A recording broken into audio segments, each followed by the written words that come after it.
wanna do is dance with you. Nothing gonna stop me, I won't lose. Yeah. All I wanna do is dance with you. Nothing gonna stop me. Okay, I think we're closer. I think there's still going to be some little work to be done here, but I feel good about this. I feel like we've solved quite a lot of issues. So, how's this? Audio a bit late, right? Money. I just wanna dance with you.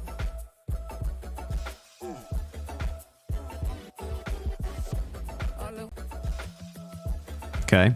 That's back to just no... I haven't put any input delay on that. So that must be, like, really close.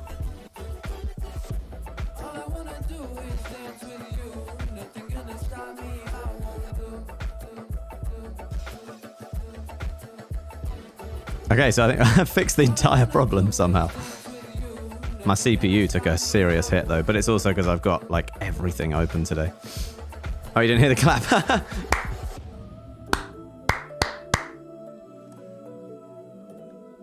Thanks for the birthday wishes, everyone. You're very kind. Miami is melting everything. My capture card it feels about like 5,000 degrees centigrade right now. Audio a little bit early. Okay, good. That's great. When it's early, we're fine. That's 200 milliseconds off now.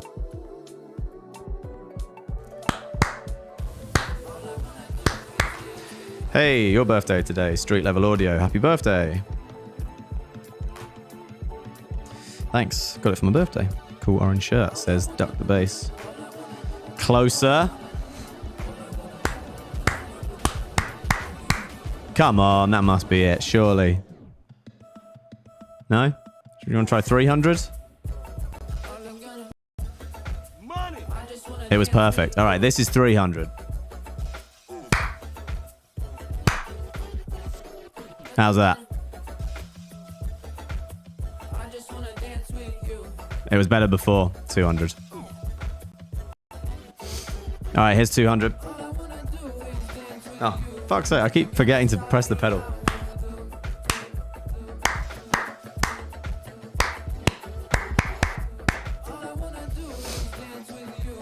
We don't want good enough. We want the best. Yes, says Duck Matcher. It's fine. That's it. Cool, because, you know, I want to get this one right because I'm going to do the breakdown of the Doja Cat mix today. And, like, you know, it's going to get edited by Max and we'll put it on YouTube and it will live forever. So we just need it to be spot on. So I'm seeing a lot of yeses here now. What's up, Mark Habibi? How we doing? My audio's out of sync. Everything's broken. Nah, it's all right. We're good. I'm just going to turn this up a little bit. Oh, that's disappeared as well.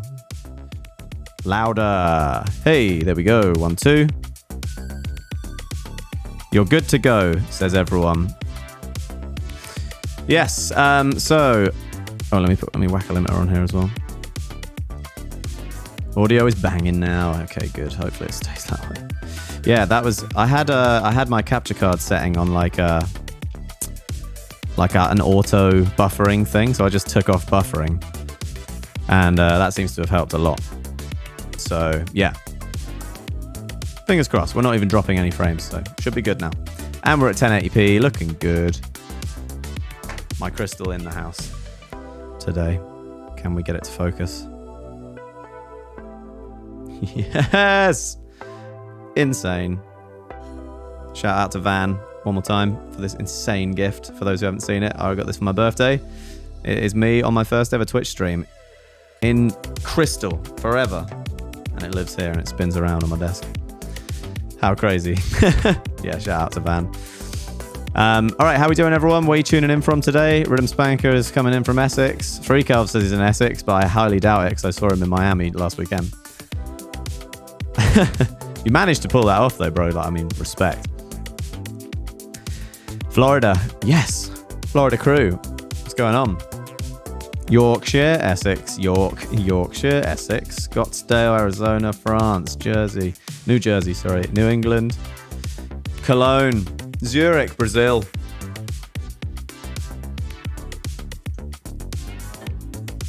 A lot of people from Essex. I'm still skeptical whether any of you are actually from Essex and you just sort of say that. Because you know I'll shout you out. All right, onwards. So, yeah, a couple bits to cover with what happened over the week, or last couple days, I guess, with Audius. I got a lot of messages from you guys saying that some of your tracks had disappeared, or like the retweets or reposts, favorites had like undone themselves. They literally just called me, luckily just before the stream, without me even asking, which was nice, to explain that basically like Audius is based on the Ethereum blockchain, but at the beginning I think it was based on something called OPS, or both of them somehow like living together.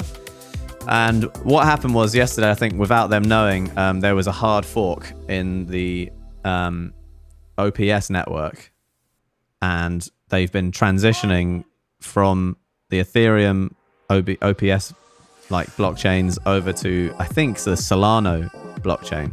I know that's really complicated for those who don't know what a blockchain is. I mean, it's complicated for me, and I do, but yeah, basically all you need to know is Audius is kind of based on the Ethereum blockchain, but they're moving over to Solana, I'm pretty sure. And during that, there was this fork thing, which is just, I don't know what that means, but basically all you need to know is everything that happened over the last 2 days is because of that.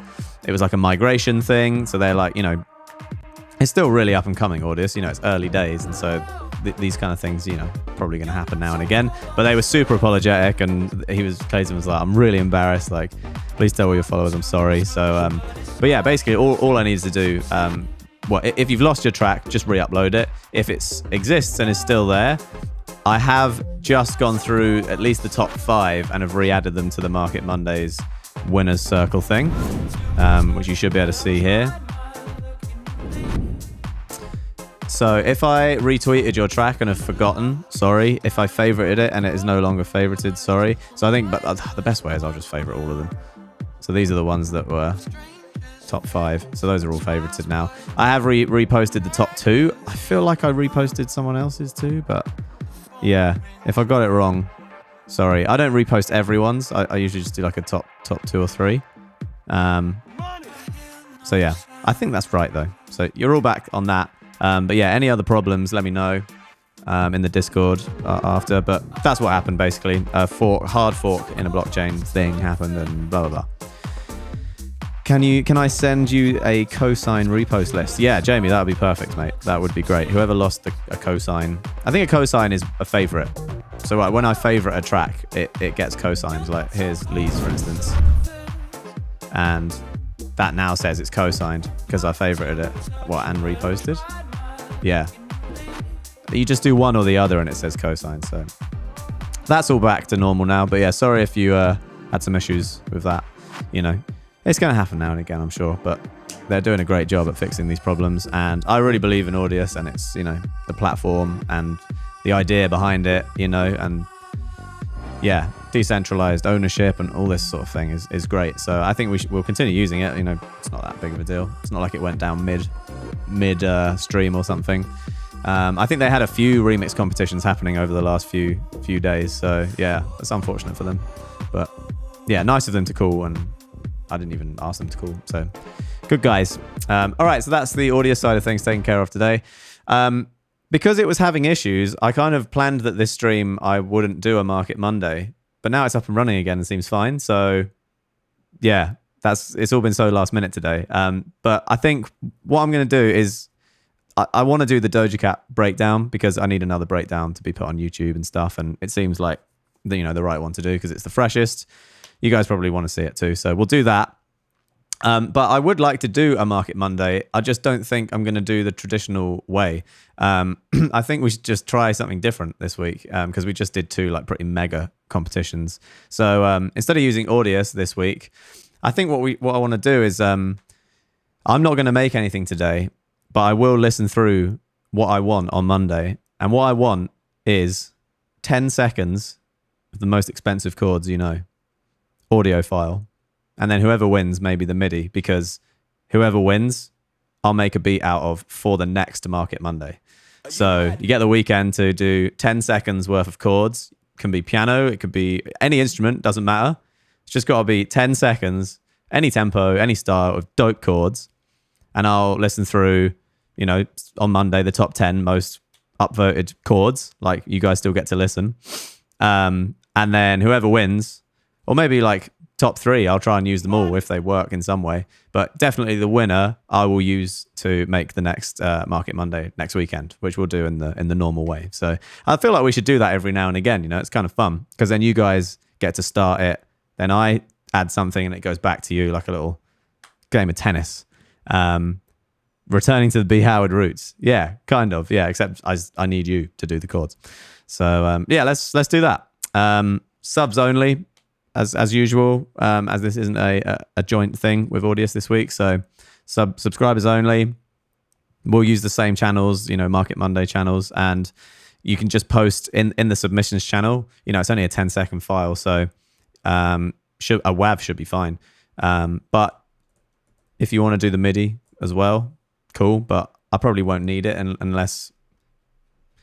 I mean, yeah, whoever wins, I'll let you know if I need the MIDI, but I'll probably do a drag and drop Serato sampler kind of thing. So yeah, go full jazz, man. Go full expensive, crazy chords. Maybe I'll listen through a bit more than the top 10 because they're going to be so short. So maybe a top 15, could even be a top 20. Who knows? But yeah, that'll be fun. That will be fun. So you get the weekend to come up with 10 seconds of insane chords. Enjoy. And then, yeah, that frees up some time today because I don't have to make something from scratch. And, you know, I've been kind of working extra hard on the recent Market Mondays because I know they go up on Audius and they live there forever. And I just kind of want it to be really good. So, yeah, the last few streams have been like pretty intense because I've had to like finish a whole song, which is fun. And it's pushing myself and I like it. But, yeah, I think today, just breakdown. And then I'm going to get on with some work because I've got lots to do at the moment. So, yeah. If the audio is still good and you're hearing me loud and clear, I want to get straight into breaking down the Doja Cat Disclosure remix of Streets. How are we doing for audio? We'll do one more sound check. I want to get it really precise, guys, because this is going to be on YouTube forever. So,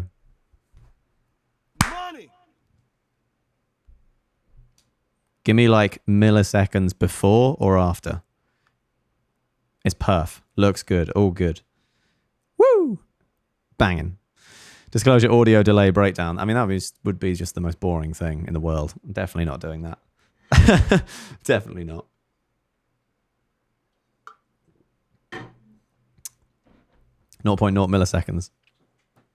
5 milliseconds we can make do with, but thanks Casual Sundays for the insane precision there. I respect that. There's a little clip from Three Kelvs. Spread the word. Different Market Monday this week. Okay, so yeah, I'm gonna kind of think about this because I know these end up on YouTube and they get edited. So I'm gonna try and be professional now and get this going. Is everything working audio wise? Can you guys hear this?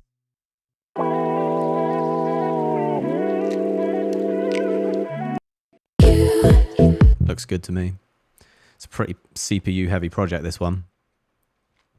Yeah, cool. Professional guy activated. Okay. All right, here we go. Let's do it. Turn my phone on silent.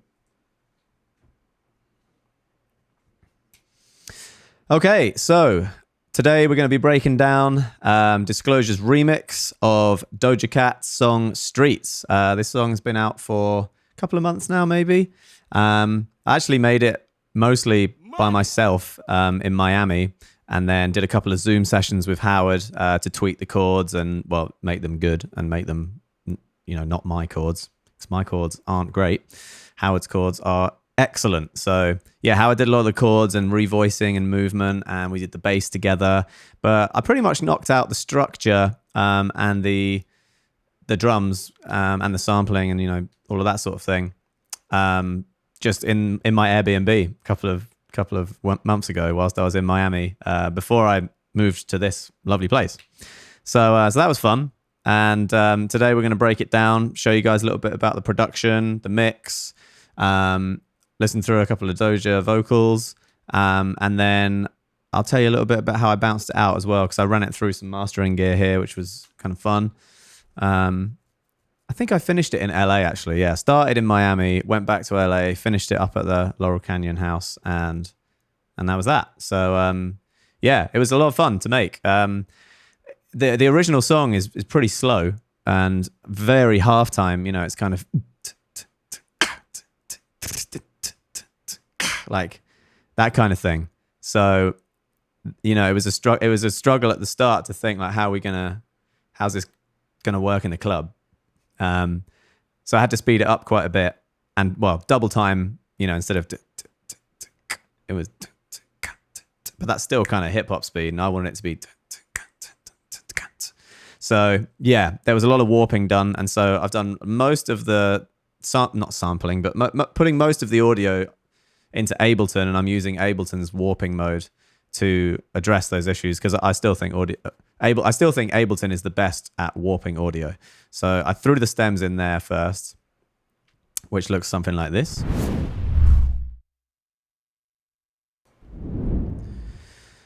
And so, you know, you got a lot of just kind of, it's literally just audio. I mean, I don't think there's even any automation in there. No, I did all the volume stuff with fades, as you can see. I didn't need anything happening here except up and down. So there's a lot of volume fading going on. And as you can see down the side here, I've got everything going through rewire down separate channels, you know, 3, 4, 5, 6, 7, 8, 9, 10. So, you know, each one of these channels is going into a separate channel on Logic. So that's how you use Ableton in rewire mode. All the audio on here, instead of just coming out the master output, it's going down individual virtual outputs into Logic, which looks like that. Bam.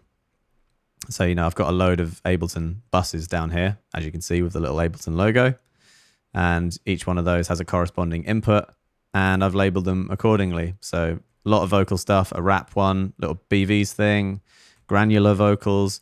Verse 1 lead, I seem to have imported for some reason. I can't remember why, but that's the only audio file going into that's in Logic already. The rest of the verse and the other vocals I've got out in Ableton. So that's why there's quite a lot of the project that looks blank, because it looks like there's nothing happening here, but that's because it's all happening in here. So we got Ableton and Logic working together in harmony now. And so yeah, these were the stems I was given. This one up here doesn't seem to have been used. So I'll have a look at what that is. But yeah, I've just pretty much split them out and arranged them to make it easier for myself. But yeah, I guess first we'll have a little listen to the track.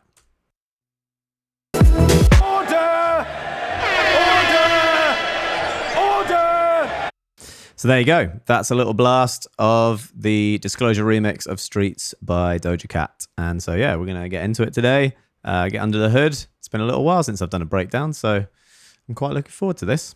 Any initial questions before we get into the real nitty gritty? Like maybe some general arrangement stuff, or yeah, anything that's sort of just a little bit less specific than what size is, how big is your kick drum release? I mean, you know I love kick drum release, so yeah. Did she contact you or did you contact her? She contacted us. Well, her team did anyway. I've not spoken to Doja directly, but yeah, her team approached us, which is always nice. I mean, she's pretty much the biggest superstar on the planet right now, or one of. So yeah, it was a pleasure to remix. And I knew the original song, and I liked it. It's very dark, the original song. So, you know, I quite like taking sad songs and uplifting them a little bit and taking them to, you know, a happier place. I kind of feel like that's what we did with the Jessie Ware remix a while ago. You know, the original is quite slow and somber, and then our version's quite upbeat and slamming.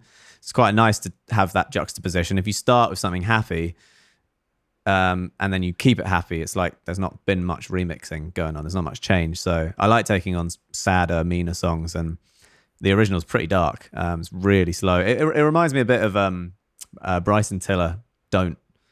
That kind of trap style of things, you know. But yeah, I like it a lot. So obviously wouldn't have taken it on if we didn't like it. What else we got here?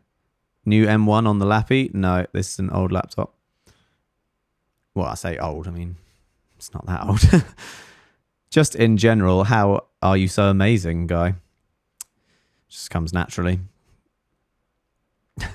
How big is your kick drum release? I love it. The kick drum release is big kick, and we're on 130 milliseconds of release with 23 milliseconds of hold, if you really must know. Why not bounce Ableton into Logic? Well, I could now, right at the end, but I'm literally changing stuff all the time, right up until bouncing. So it's more a flexibility thing, you know? And I think if you've got the CPU to get away with it, you might as well just leave it in there. Because, you know, you might be like about to bounce it and about to send it off to mastering and be like, oh, I just want to like reverse that vocal a little bit. Or, you know, or maybe I just want to split that stereo thing into 2 monos for some reason to do a different panning. You never know. You know, I love to leave a session as open as possible, but I am trying to find a balance with committing to audio, you know, as well. I'm trying to leave less MIDI open and bounce synths into audio more to mess with them. But, you know, these Doja stems are already all audio, so that's fine. How long did it take to make? I reckon well, there was actually another version to begin with, which I could show you that actually towards the end. I've got one here called Lo-Fi and then one called 4/4. So I did one before that was a bit broken beat and a bit more like 2009, 2010. I was trying to be like a Jax Green kind of chorus kind of vibe. But then I did a 4/4 one as well. I think we all decided the 4/4 one was more banging, so we went with that. So I think if you disregarding the other version, which is, you know, it was similar to this, couple of days, and then another day with Howard, and then maybe like another. I think I then left it for like a week because I traveled back to LA and just rested my ears a bit, and then probably just did another day's mixing. So you could probably condense it all into 5 days work, you know, with 5 or 6 hours a day, something like that. Yeah, it came together quickly because I had the idea for it pretty much when I got the stems, and I did want to try a halftime version, broken beat, chilled thing, but I knew I'd do a 4/4 one as well because it's me, and yeah, that's the one that started. Oh shit, there's so many questions. What did you start with? I think structuring the stems, because it's a different order than the original. So I had to just chop it all up and make it flow the way I did. So I went with structure first, and then I started adding my drums. Do you lay out the structure of the song before you start? Yeah, well, kind of. Yeah, I mean, I got the stems in, and I just basically listened to the original song and decided that I just thought that the structure of the original didn't flow well with a house version.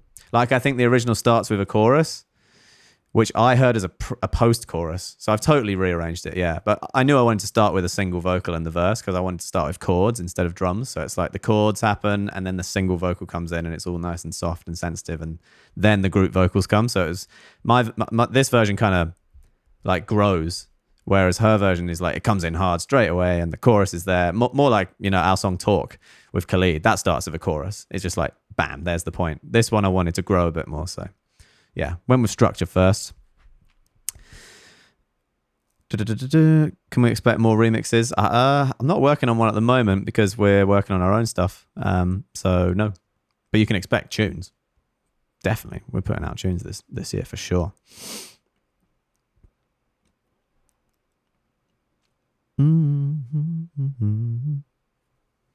What was the hardest part of making this one? You know what? I can't remember. I think probably the chords, because I had some chords that I liked and then Howard changed them, and it just took me a while to get used to the new ones, you know, because you hear something on loop for 2 days and then you suddenly change the chords and it's like, whoa.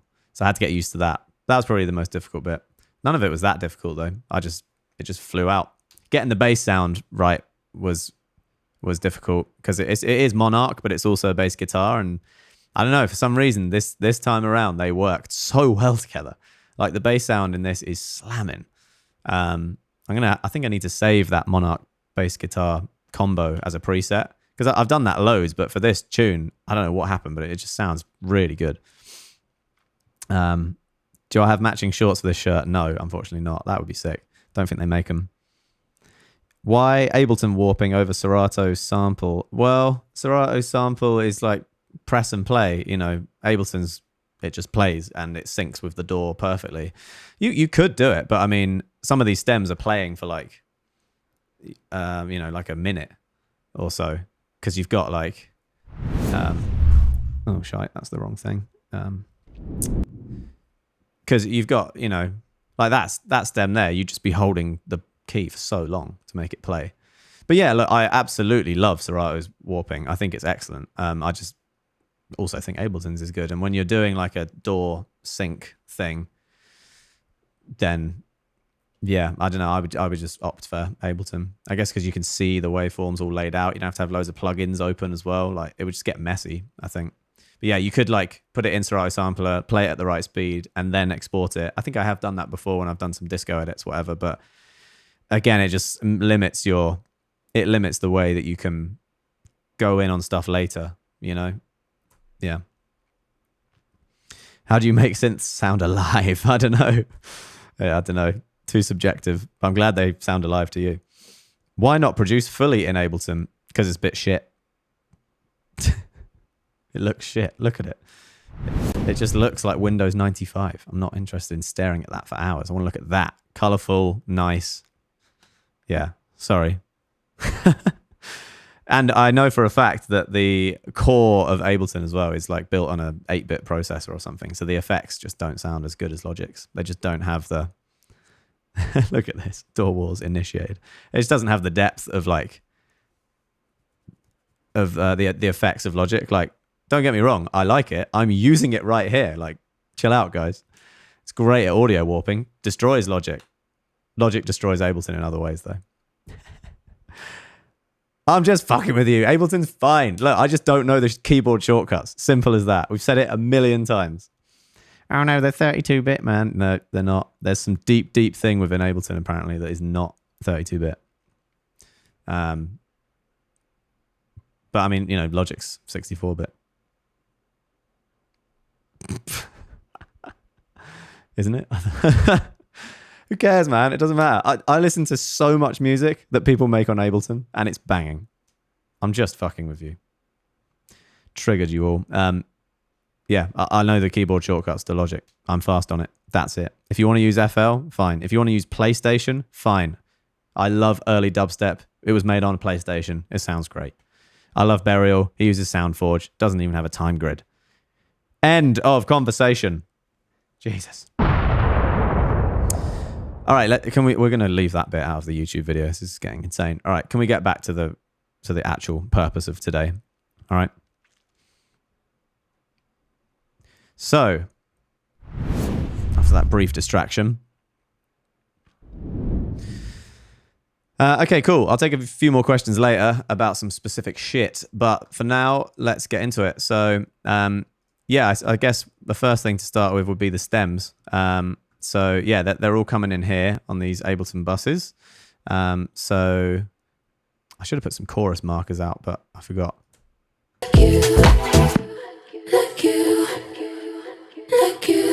So that's these orange ones here, which, you know, they've been, I think I've warped them and bounced them in place. So yeah, they've been frozen. As you can see here, it says freeze. So I can't unwarp it, but the speed before is like you, like you. So you can hear Ableton's done a pretty good job at.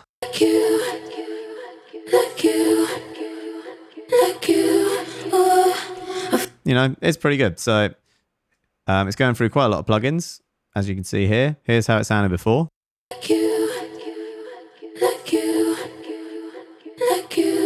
So we're going into a bit of gem dopamine. Not much because, oh, need to update that.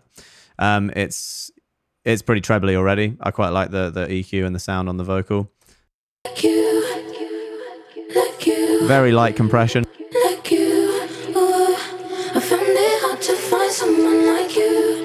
Quite a lot of spill in that recording, as you can hear. I reckon she's got her headphones quite loud, and by the time you multi-track that up, you know, you can kind of hear the room a little bit, but that's fine with me. It sounds cool. Got some de-essing going on.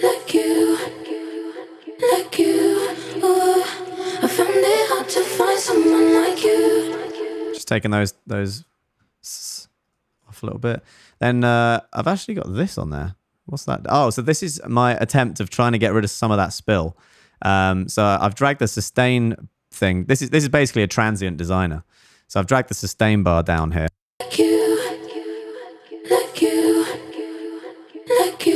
Can you just hear it kind of disappear in between? Like when I'll pull it up and you'll hear the difference. But for me, it's really doing a good job at taking some of that hum out.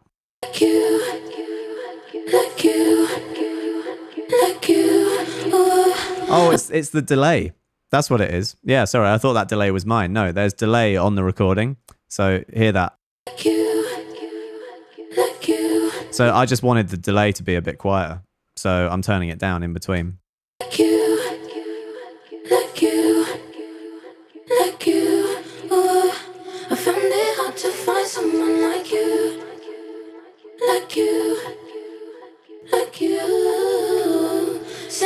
Works quite well. So yeah, it's not like perfect, but it's just getting rid of that delay a bit because it was just a bit too loud against the main vocal. It probably worked in context with the original song, but in my one, I just thought it was a bit too much. So yeah, we got some EQ going on, super subtle. Like, I mean, you could just literally delete it if you wanted. There's not much going on. Taking out some low mids.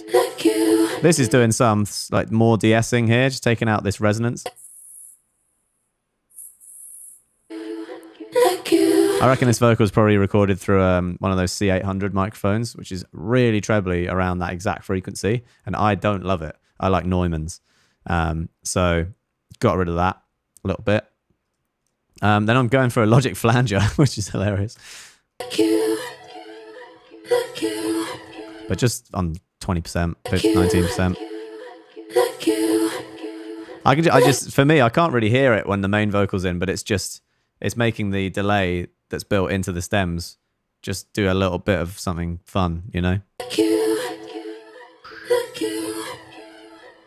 Just getting a bit floaty. Someone said, what is de-essing? So the S sound of a vocal, like when I say it right now, sizzling, sausages. That, if you don't use a de-esser, the S's are going to really hurt your ears because microphones are very sensitive. So you want to capture all those nice frequencies, but then you also want to squash them because it's just more pleasant to listen to. So a de-esser does that. Like if I turn it up loads, you'll hear what it's doing.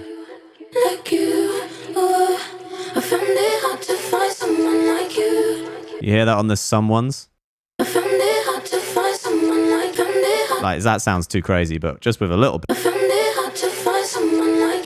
Just makes it easier on the ears, and it means that you can turn up the whole treble and like the air of the vocal without tearing everyone's ears out with the S sounds, you know, because you want all that nice in the vocal, but then you also want to not. It's a balancing act, you know. Yeah, it's like compression, but just for the high end.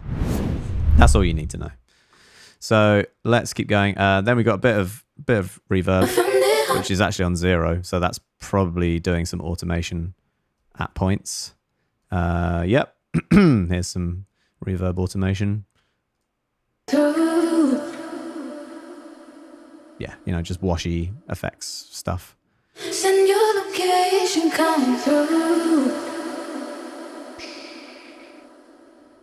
And then you got a sidechain compressor, which I'm not going to go into. What am I sending this to? Bit of Logic Roto Cab. And then there's also an effects send, which is probably around here. Yeah, this is doing a quarter note delay on a bus, which is like another sort of, just another effect.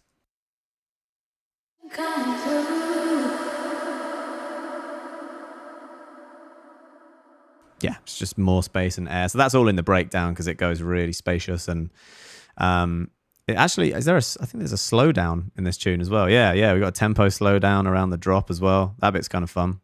We'll get to that. So that's like some of the processing I've got on the vocal.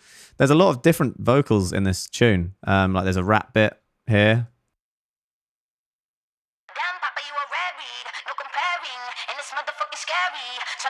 This bit here.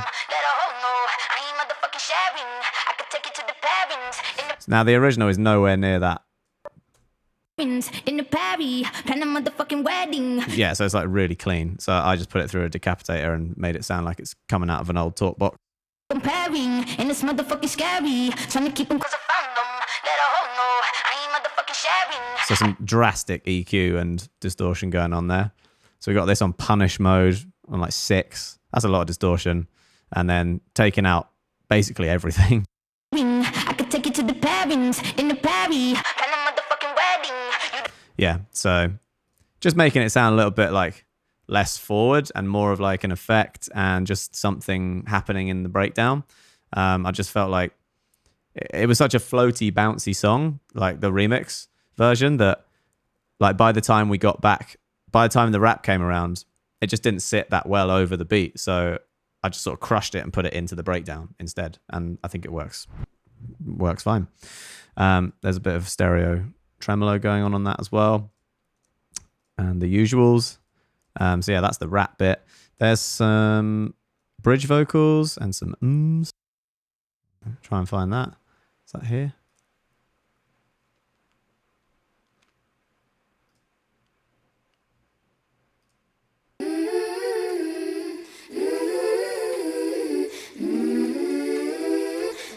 Yeah, some nice BVs there. So here's before.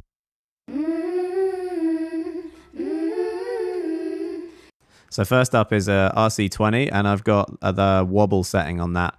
But crucially, I've got the mix down to like 20% because I'm using it like a phaser, like a flanger. Because if you put a wobble on the RC20 and then back the mix down, you're basically making a phaser because the signal is drifting in and out of pitch. And then if you wet and dry mix that with the original, you're obviously going to get phasing. So, you know, if you have it on full, it's just going to sound wobbly.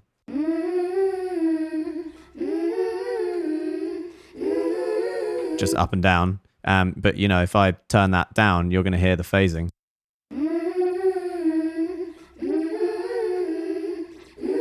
So that's pretty drastic. So, you know, I've only got it on a little bit, but it just adds a nice, like, going on over the vocal.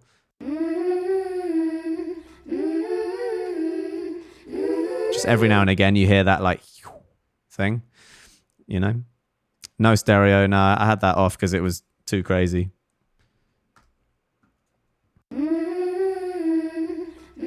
But yeah, that does a similar thing, like in and of itself. It kind of does a phasey thing when you have that stereo button on. But if you're wet and drying it and you've already got a stereo, like hard pan vocal, I just didn't think it really needed it. So that's nice way of using an RC20 in a slightly different way, subtle way. Massive treble boost because BVs. And there's no S sounds in these. You know, she's just going, so it doesn't need loads of de-essing. You just push those highs. You can really start to hear those phasing frequencies coming out now. Another little boost here.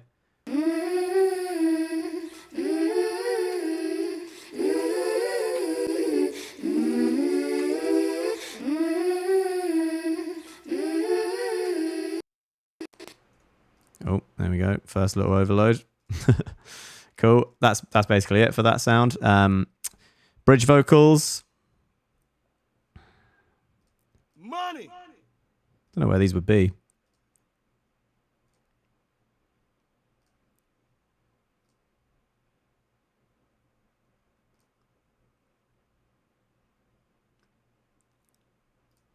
Is it that?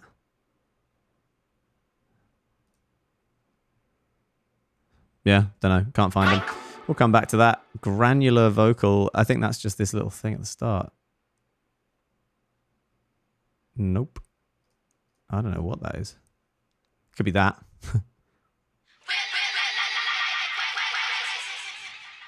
Yeah, that's right. So I just that's just some mega warping in Ableton. If you look down here, I'll turn warp off.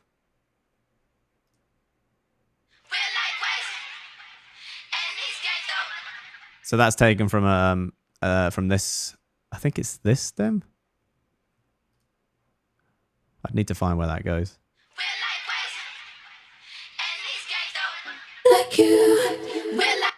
Yeah, vocal shouts. All right, cool. So there's some cool vocal shouts down here. Yeah, and they're on the drop. In these days. Yeah, so that's on the second drop, but I just basically took the first one, this one here, and just put it on texture mode, you know, here, and just push the grain size up loads, and then slowed it down, and then you get all those like jumpy granular spots going on as it tries to stretch it, but you know, it's re-triggering the start point, going la la la la. So that's just a cool little.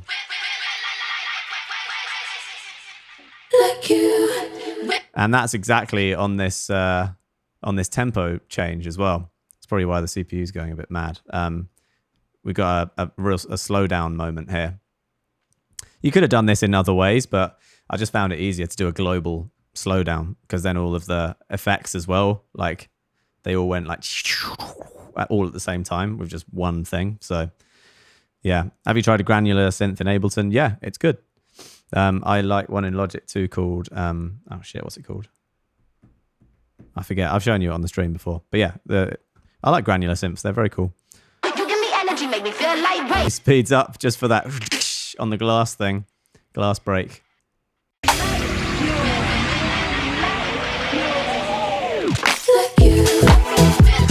Very cool. Don't think I've done one of those before, but yeah, it just worked. Got a bunch of glass going on there. So we go down to 41 BPM and then speed back up to 118. And then everything kicks off and goes crazy. So yeah, that's a little slowdown. Vocals, I don't know what else to go through really. I mean, there's a bunch. There's ha-ha-has. Yeah, some ha-ha-has and then just a really dope lead vocal as well. This one here, which, yeah, for some reason ended up back in Logic. Bounced out. Baby, we tried to fight it. We all been there some days. Thought I needed something else and I did like I was okay. Oh, that's right, yeah. So these little edits I've made here, I think these were just too loud. Like the attack of the vocal was just quite intense. So I just ended up just manually backing it down. You can see here I've taken off 4 dB. Whereas this is all on plus 1. So yeah, I just felt like these were too crazy. There they are. There's some day. It was just intense. We all been there some day. We all been there some days. You know, there's a minor little fix, but to me that makes quite a lot of difference. That's just a lot of attack. Fight it. We all been there some days. We all been there some days. So yeah, that's what that was for. Put it back in Logic to do it for some reason though. I don't know why. So yeah, that's it. That's the vocal bus. All that stuff there, every single thing coming in from Ableton, apart from that. And all of those vocals are going grouped through a Soothe as well before they go to the master out. So just catching any frequencies and things. You know, it's not doing loads. It's on 76%, but I'm not hitting it very hard because you never know if someone's used Soothe on parts before or not. So I just put one on just to be safe. And, you know, usually if they have used Soothe, it just doesn't do much. And if they haven't, it helps you out. Where did you get the stems? from Doja Cat. It was a commissioned remix. Like her team asked us to do it. So that's the vocals. Anything you guys want to ask about that? I mean, that's the arrangement. You know, you can see I've just moved things around, and this is kind of cool. This is the vocal sample that rides throughout the song, which I've got up here.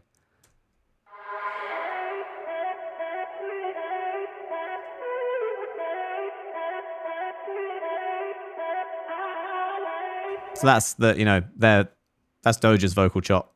I don't know what it is, where it's from. That's how it is in the original, and I've just kind of elongated it and put it where I want it. Just using it like a drone. And then there's... I don't know where this sample's from, but it's banging. I don't know if you can hear it much in the original, but yeah, here you go.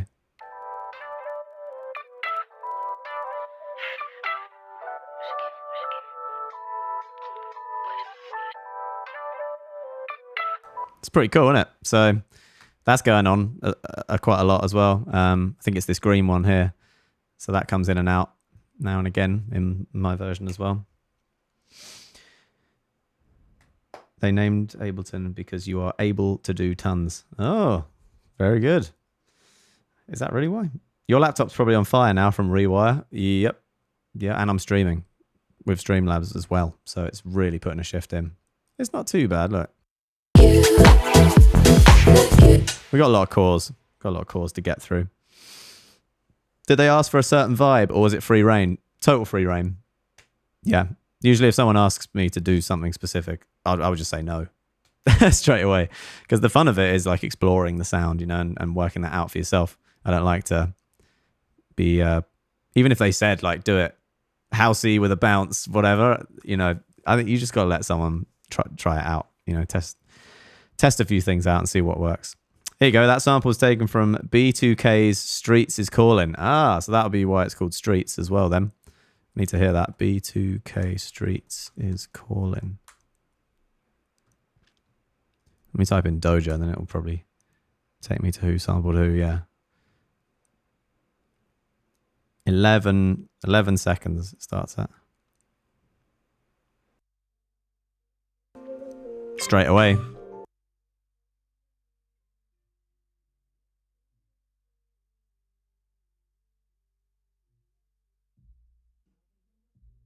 Oh, yeah.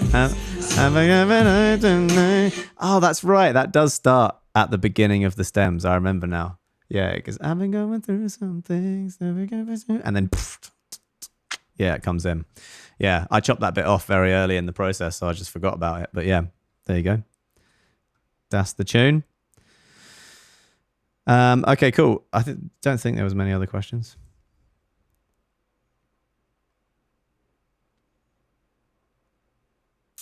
Did you make the beat before you chopped and edited the vocals in Ableton? Nah, did the vocals first, got the structure right, roughly anyway, and then once they were rolling, I think chords next, came up with some chords, and then I did the beat.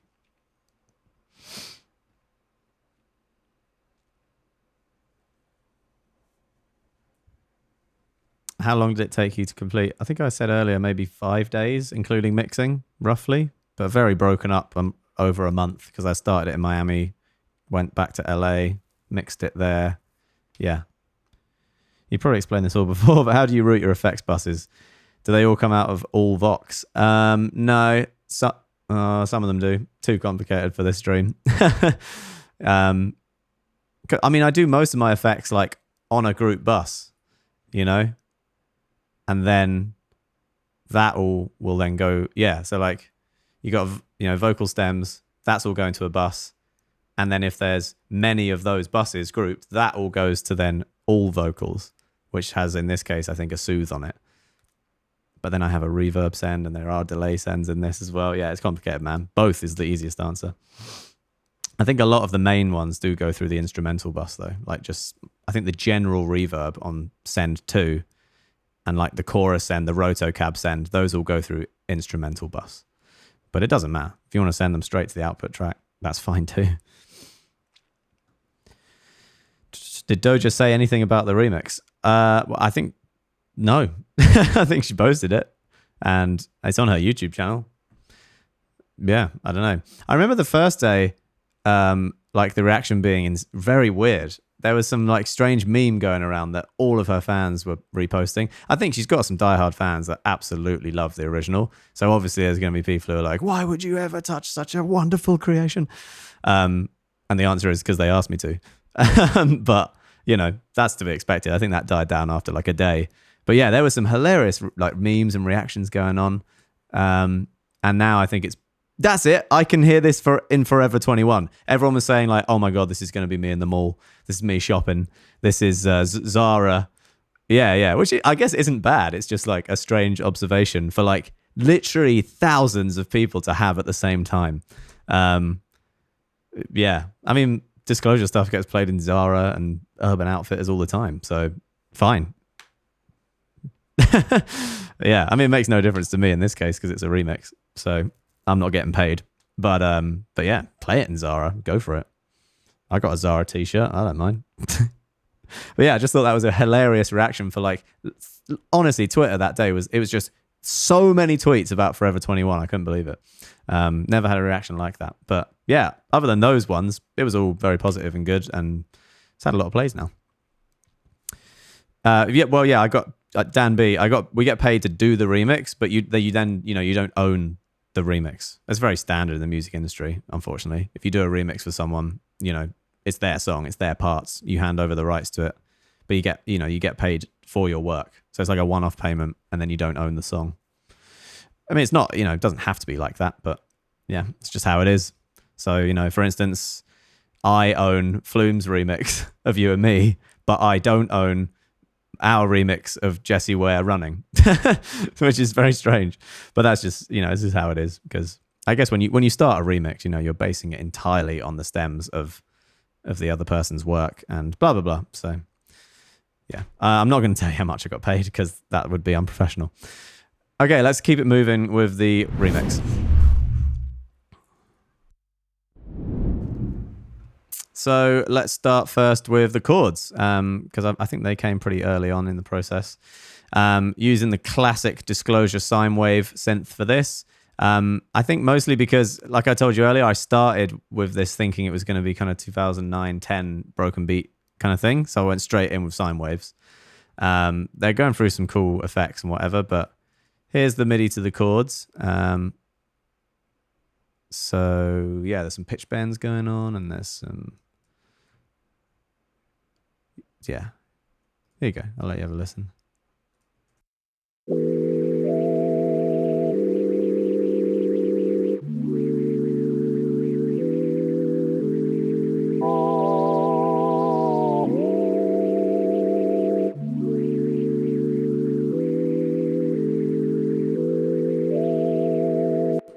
There you go.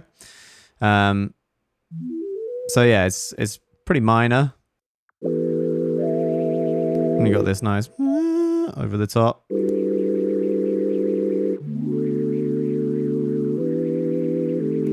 Yeah, these two were definitely Howard because I couldn't get it to resolve very nicely, and I was sort of edging away from using the first chord again because it's very similar, these two chords, I think. Slightly different inversion, but yeah, he convinced me it was the right thing to do. And then I love this little bend. I don't know what that's doing. I think that's a mistake, but it's kind of nice. So yeah, that's the chords. Some lower octaves come in here.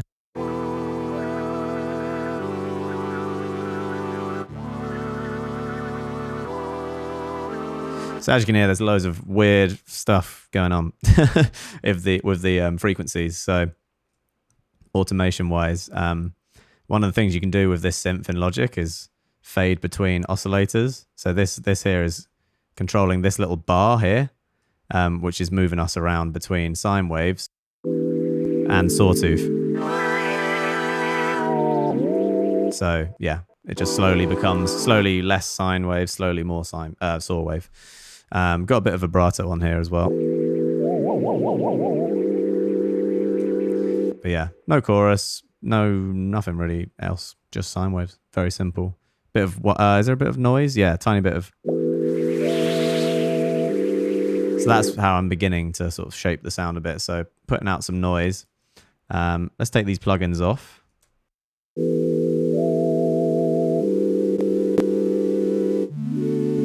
Back to this bit. So that's just kind of boring white noise, going. Pff. So first of all, it's going through this Effectrix with. Let's turn this one off. So that's got a bit crusher, just adding more white noise. And then this filter is doing some cool stuff. So that filter, I've got it on vowel mode, low pass filter, and I don't really know what it's doing, but I've got the resonance absolutely cranked, and it feels like a random wave just messing with the white noise above it. And it literally makes it sound like a gust of wind just going through some cracks. So that's what it was before, and then... So, you know, I'm just trying to add like randomness into, like, one of the questions earlier was how do you make your synth sound alive? Stuff like that. Making it sound like the synth has got something a bit wrong with it, some characteristic about it that, you know, isn't just boring old sine waves. You know, it's doing stuff. So, bit of shaping there, bit of sound design. Then we're going into this fat effects thing, which is also a logic thing. And I've got it on this liquid groove setting, but very low mix. Like, this is a wet and dry knob here for the master out. So, again, I'm just doing weird stuff to the noise above the sine waves, but that's just on. So it's just adding 16th notes into the synth, just to sort of give some sense of tempo, even when there's just, you know, just sine waves.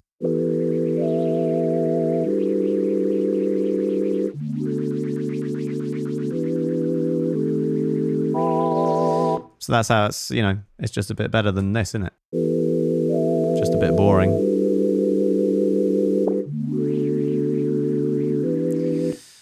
Then we got some EQ. I'm actually taking out some of the noise there, leaving the super highs, just getting a bit much. Then we got a little bit of bit crusher and some more wobble going on with RC20. Very subtle though. That's the Connor Albert setting. And then H delay, you know, the normal delay reverb. Blub, blub, blub. Chorus, and that's it. Not much chorus, just a little hint. Oh, the chorus gets louder in the chorus. So yeah, I've got it like down here for the verses, and then in the drops it goes up to just make it wide, you know, in the chorus. So here it's down the middle, and then here it's just comes in nice and wide and gives a sense of like more. So there you go. That's the main synth, sine wave synth. Above that, we've got a Prophet, probably the Arturia Prophet. Yep. Let's see what that's doing. It's only in certain sections. Woo! God, I love a Prophet. So that's doing big sweepy stuff, taking out the lows, boosting some high.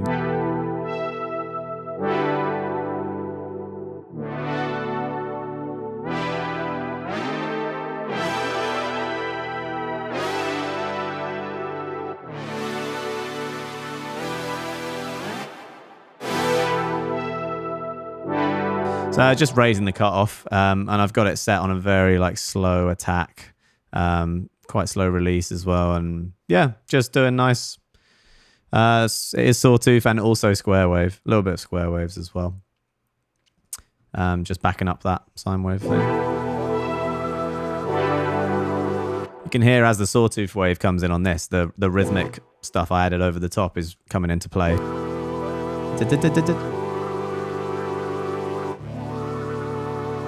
It makes it sound really like, I don't know, like a almost talking. It's that vowel texture from. I don't know. Signs gated. What's that? Not much.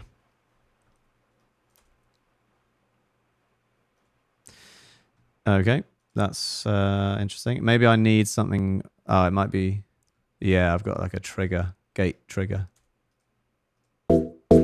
Right, yes. Okay, cool. So this is how I did the chords for the drop. So just the way I've done this is I'm triggering it rhythmically with this thing.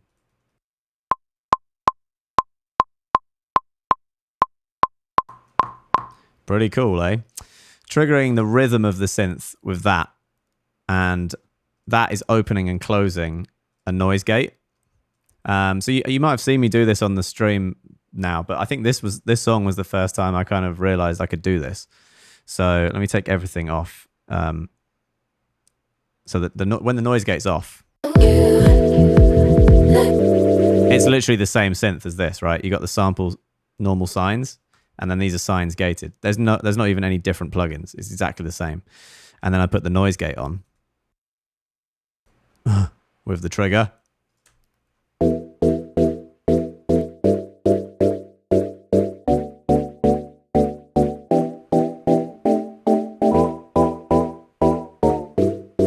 Now, the reason I wanted to do that was so instead of like bouncing the chords out, putting in the triggers, and then playing each chord on each note, you know, or like playing each chord as a synth, it's the reason I'm doing that is because of the effects that I added on before. These are all still moving in their random ways. And so each time the chord is triggered, it's slightly different. So I'm just adding in more randomness again and more like just texture.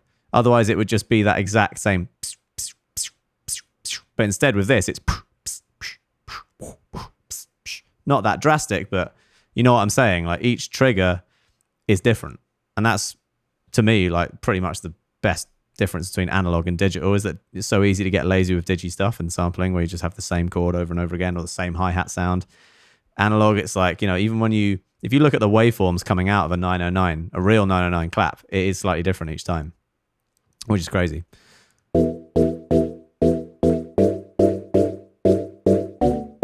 So yeah, super subtle, but everything's just slightly different. I've got a compressor on there too to give it some stabbiness. Delay, reverb, and you know, put that with a big old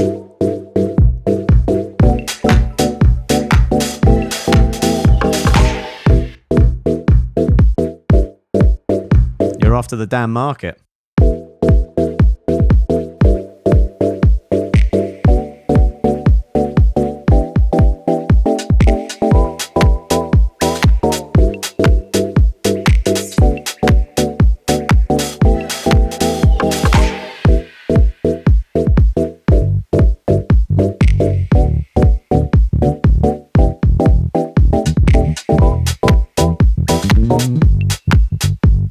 Onto the bass. I fucking love this bass sound.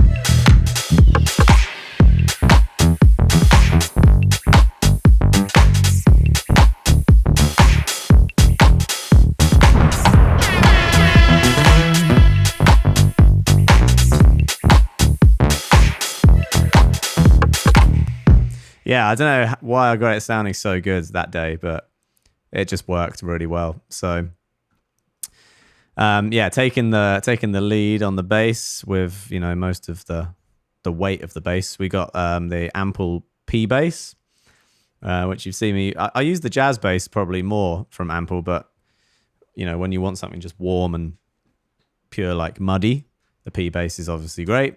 Let me turn that off.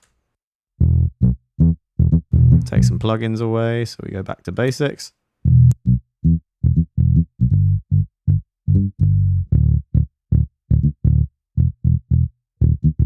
So I'm peaking this is what's really cool about this bass. It's got like a little amp simulator on it as well, and some effects. You know, you can add reverb and all that stuff. I think I've turned all that off, hopefully.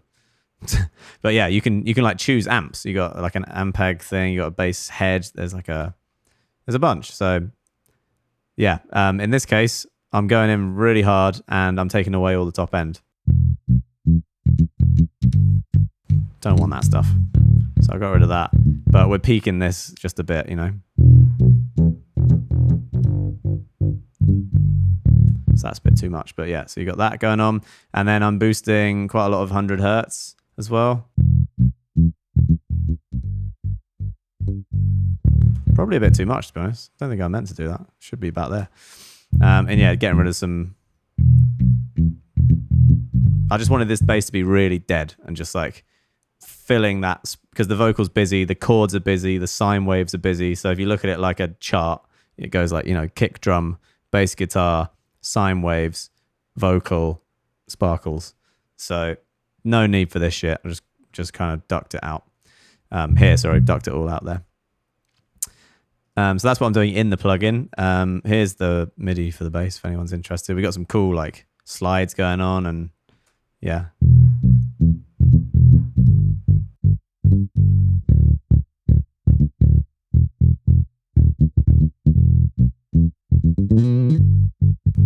Serious Phil. So when you, yeah, it's good. It's reactive to the playing with velocity. So red's going to make it buzz and green keeps it dead. Sounds superhuman, you know, those slides. I wouldn't know. So that's happening. And then there's a bit of compression on it. And then I'm adding a decapitator over the top, but on a tiny amount, just to make it sound even more like it's going through an amp. Right, that's obviously crazy.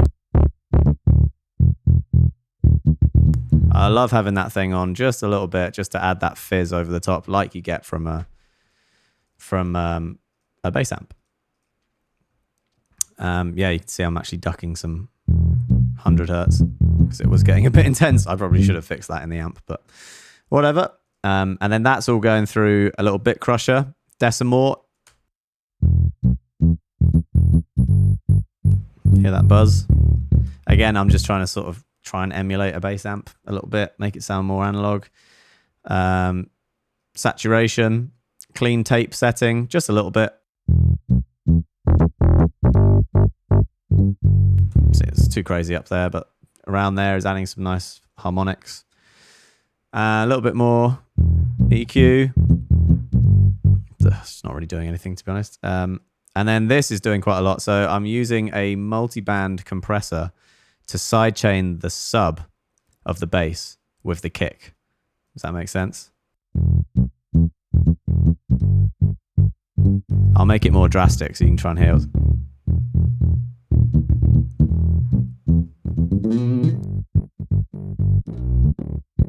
So it's like sidechain compression, you know, but instead of taking the entire signal and the whole bass, I'm just squashing the sub. So you still hear all the finger noise, you know, around here, the same level. It's a good way of, you know, getting rid of some frequencies. If you've got a busy bass line like that, you know, you want to hear all those cool movements, but you don't want all of the sub down there.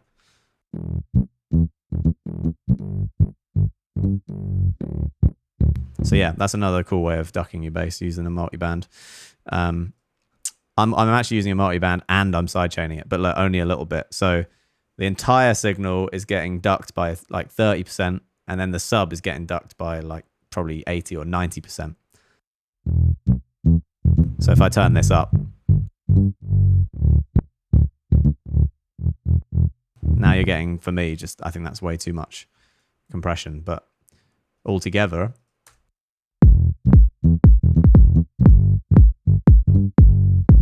super swung as well. The bass is so sloppy and late. I love it.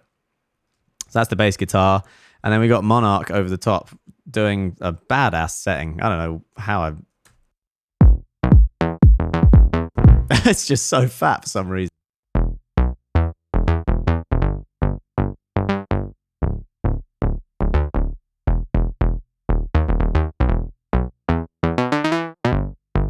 I think it's just really compressed, like really, really.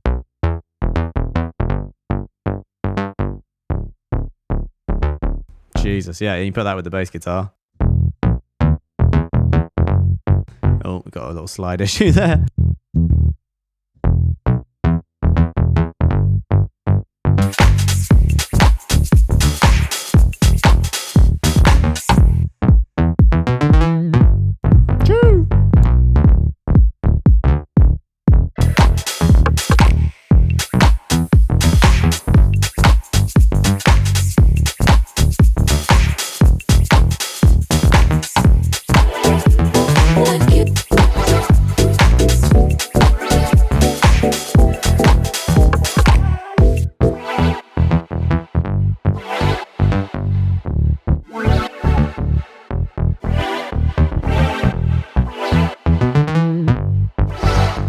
Yeah, so that's pretty fun. And then, as you can see, this bass is all one massive MIDI region, and that's because it's not the same at any point.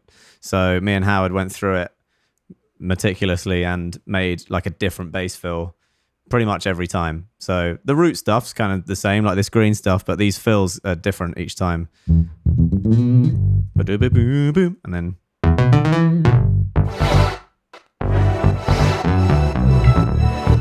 you know, just making it more like a jam.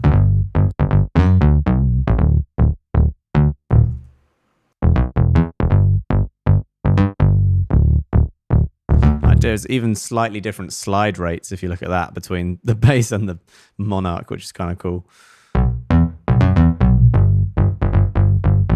ends with and that goes into the breakdown, and yeah, so you get it. Different fills, some similar ones, but I think this one's yeah, different, and then this one's mad. Woo! Oh yeah, a little automation on that one. That's fun. Oh shit, that's not right. 1 second. I've just got some food arriving.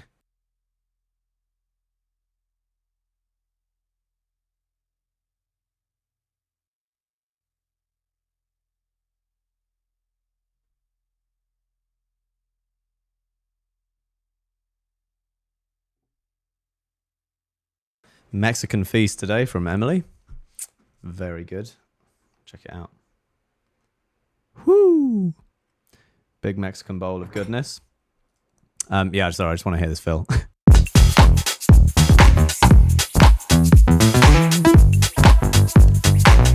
Oh, yeah, I love that little plunk, plunk.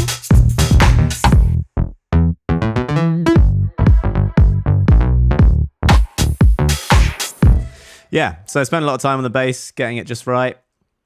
I think, but I'll do the drums last. I think the thing that you're missing is these little synth things here.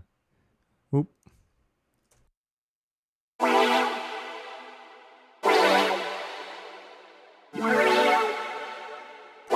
Using the Logic vocoder again, but on a different wave setting here. So it's on dual mode on 1. So you've got a choice of like 49 different waves. Good number. So that's 0. 7. Yeah, you can have it moving,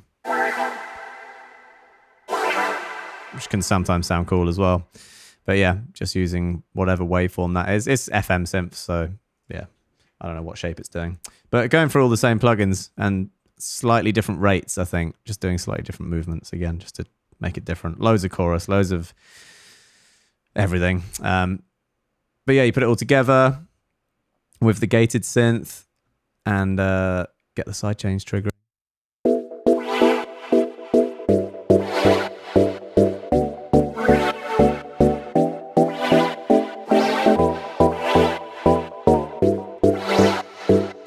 Just sounds cool.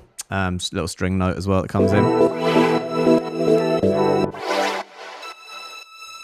You know, classic stuff. Oh yeah, and then this is cool as well. So instead of just tape hiss and vinyl crackle this time, we've got a fire burning.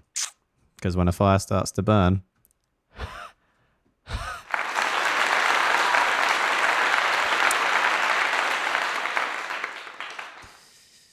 right?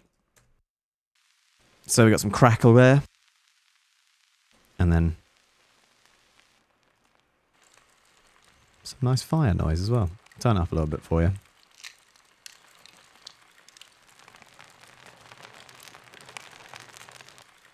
It's quite cool, isn't it? It sounds like mega vinyl. Like,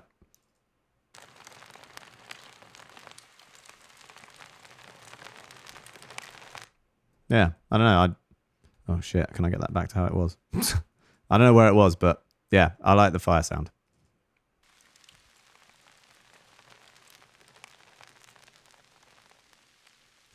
Probably somewhere around there. So yeah, very vinylly. All right, I'm going to eat this lunch and I can take some questions while I do that, and then we'll get back to the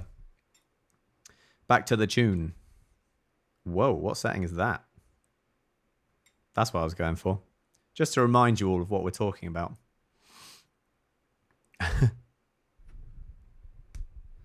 Burial uses Rice Krispies. There you go. There's no wrong in music.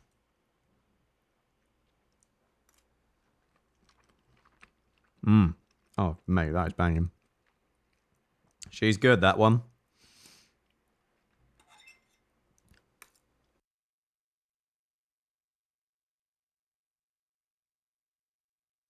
Show me the reverb on the chords. Yeah.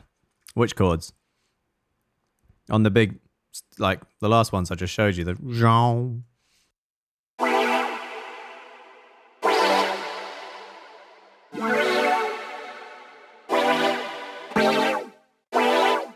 Definitely that.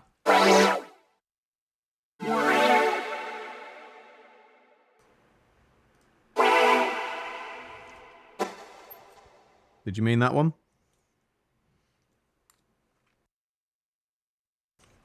That is the chorus.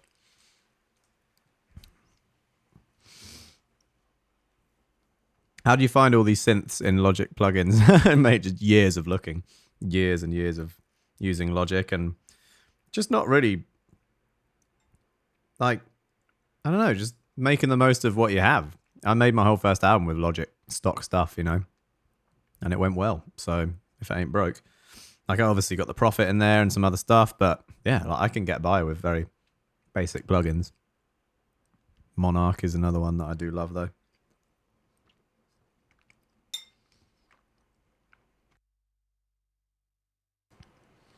Getting some good automation tips. Cool. Glad you are. Sorry, I'm just eating lunch, but I'm starving. Hey, mate, on the Monarch bass layer, are you using the same automation settings? It sounds like it's also got vibrato. I think, yeah, the automation's minimal. I think it's just, yeah, none. There's no automation except volume, but there is pitch bend. So you might be hearing that. And there's pitch. I think I've pretty much mirrored the pitch bend. Yeah, between the bass guitar and the Monarch. Like the...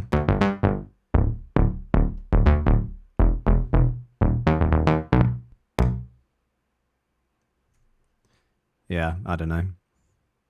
Oh. Okay, Logic's stop making sound. He's back. The trouble with using MIDI pitch bend is that if you don't like finish the MIDI pitch bend, then the entire song plays out of tune. So you have to like... And we're back. We're in.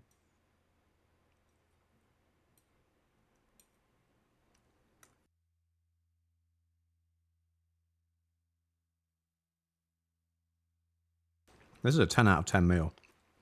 Ooh.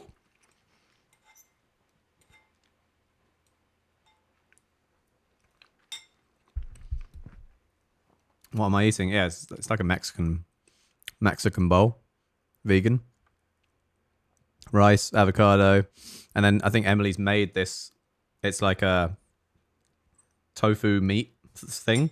Like tofu meat substitution. It's fucking spicy, Jesus. I think it's, you know, like supposed to be like bolognese. Carrots in there and chilies. Definitely chilies. Jesus.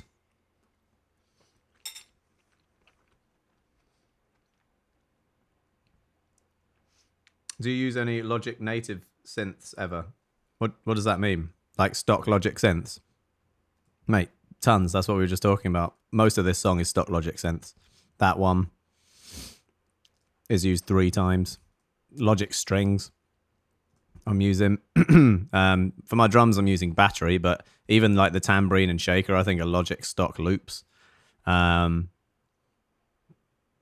about it for this song. But yeah, I have absolutely no issue of using Logic stuff. Stock stuff is how you use it.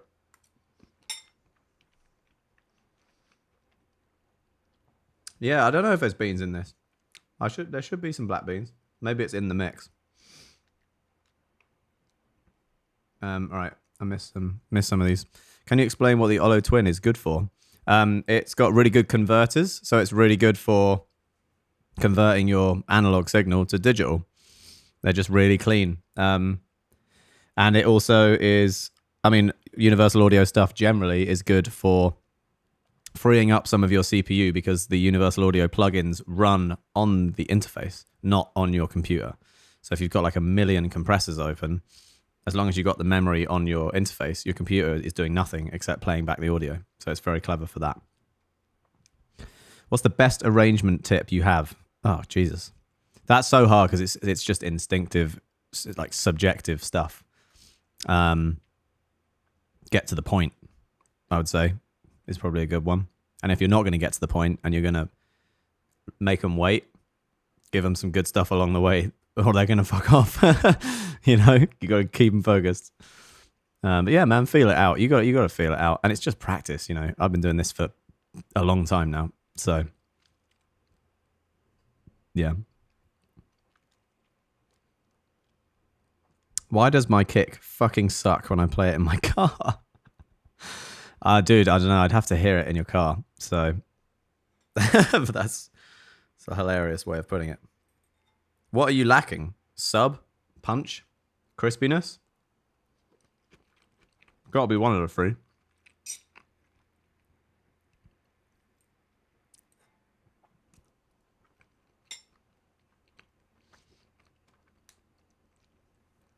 Which plugin or synth would you recommend as someone's first to buy?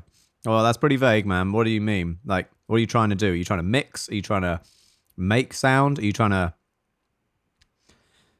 Like, what are you doing? What stage in the experiment are you? If you need a synth, then I would recommend the Tal Juno 106. Because is it free? It might be free. If not, it's very cheap, and it's such a good all-rounder. Yeah, go with that.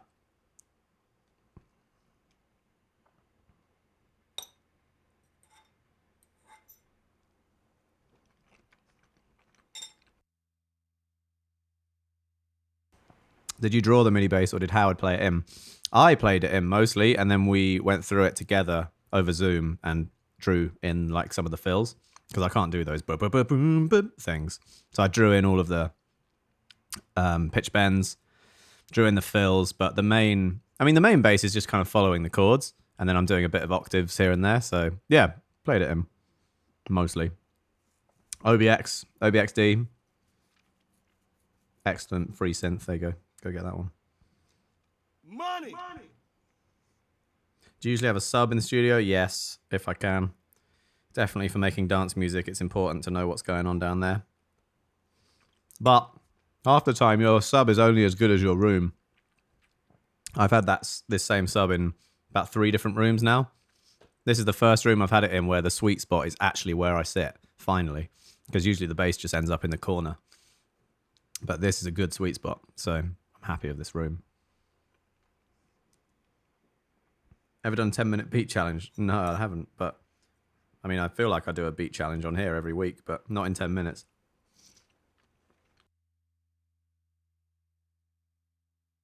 How do we get in touch with you to host production feedback sessions for our Discord community?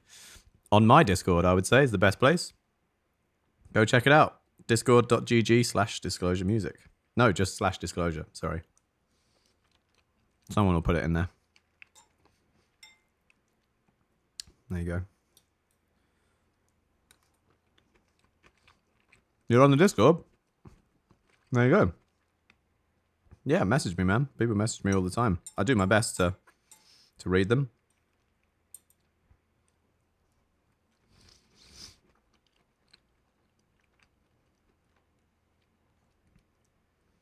I haven't seen you Mix Masters TV for months. Are you going to do some more settle breakdowns? Yeah, probably. We still haven't done latch breakdown, so that needs to happen.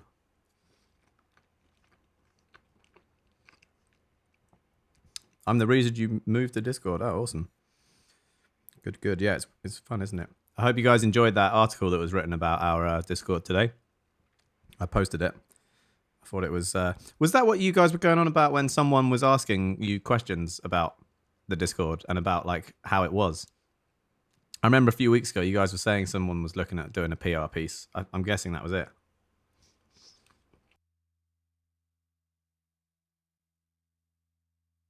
Nope.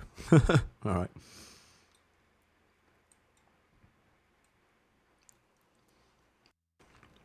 Cool.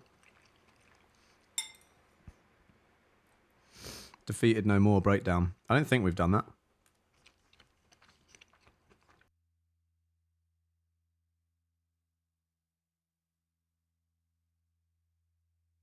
Someone was trying to do a server versus server battle. Right, got it.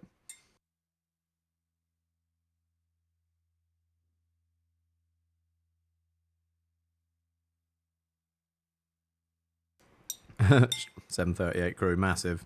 I'm always asleep these days when that's on. Being on Eastern time's like no chance of seeing it.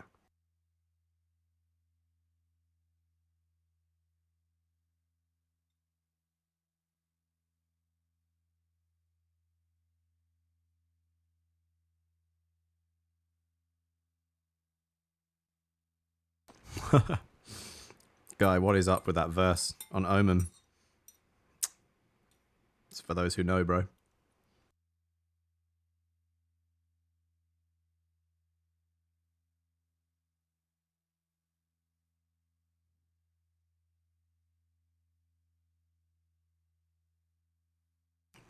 Yeah, it caught me off guard. Top secret. I cannot divulge.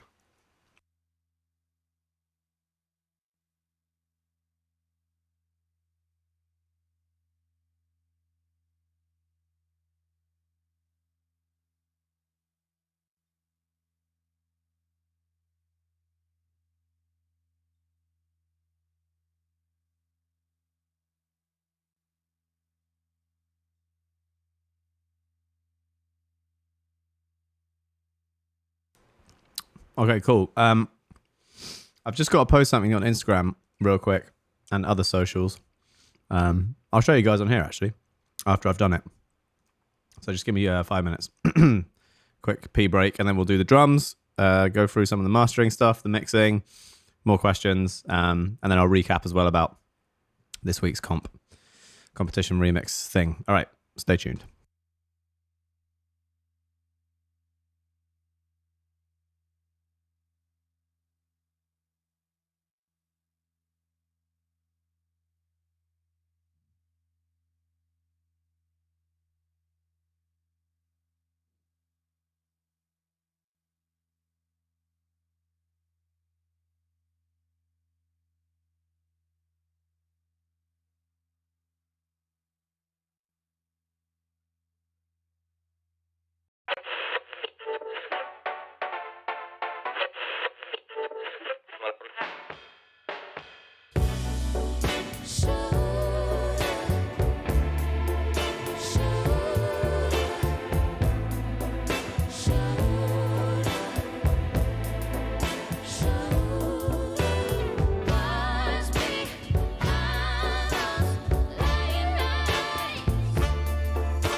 gonna stop me, I won't lose.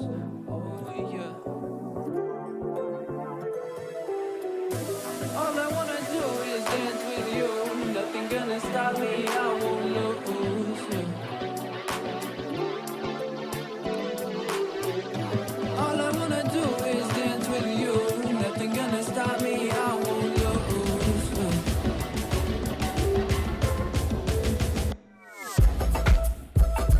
All I'm gonna, I just wanna dance with you.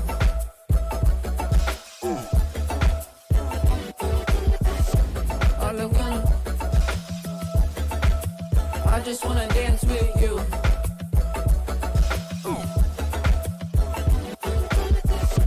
All I wanna do is dance with you. Nothing gonna stop me, I won't do.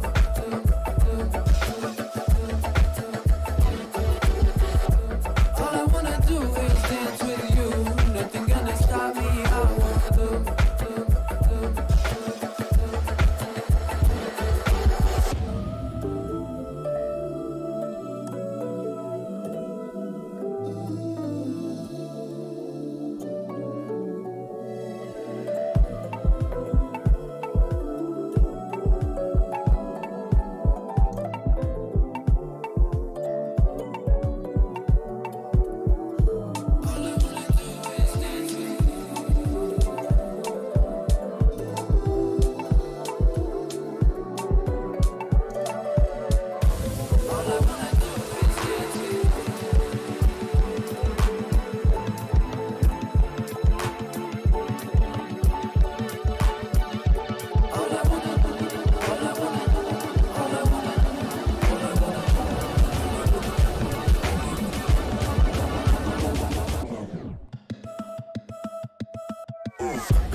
Big remix, very sick. All right, I'm back, guys. Hello, hello. Thanks for waiting. Yeah, let's get this remix breakdown done. So what's left? Drums, bit of mastering, and questions. Is the drums in their fullness?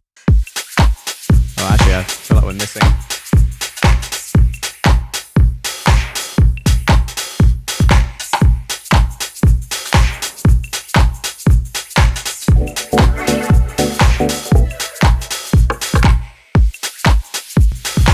Yes, very swung, these drums. Sounds like it's going to go... And then it goes...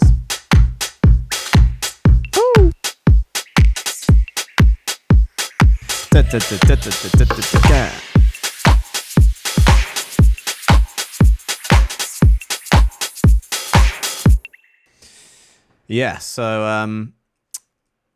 where to begin? I'll take off the plugins. This is how it sounds with no plugins.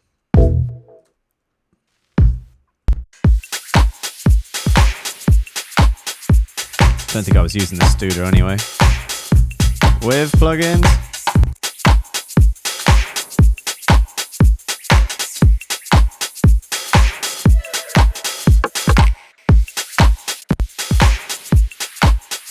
So you'll notice without the plugins, it's peaking actually higher than with.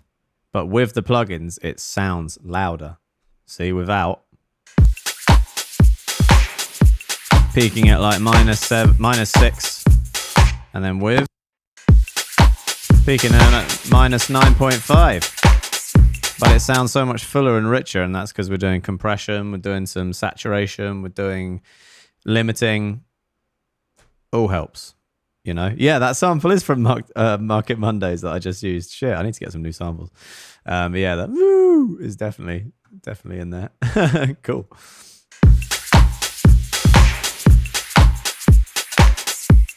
I don't know where it is.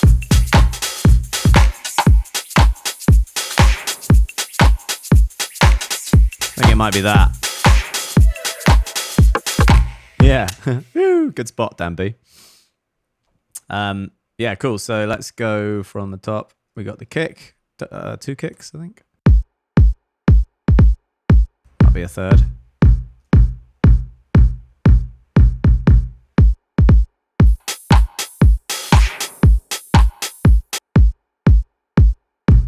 Huh. It looks like that's doing kicks. No, it must just be hi-hats. Yeah, so nothing that you haven't seen before here, guys. Oh, it's so annoying. My laptop's like just a bit high. There we go. Big kick. Yeah. Doing its thing. Here's the setting if you want it. And then that Dilla sample over the top. So that's without it. Added a little bit crusher on that big kick as well. There's the EQ. Oh, there's the amazing EQ. Let's turn these off. Yeah, so the overlays. Just a nice little coming into that.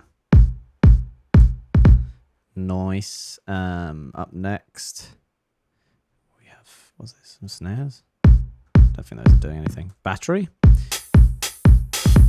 Yeah, so we got a nice 909 hi-hat, of course. Doing some different release.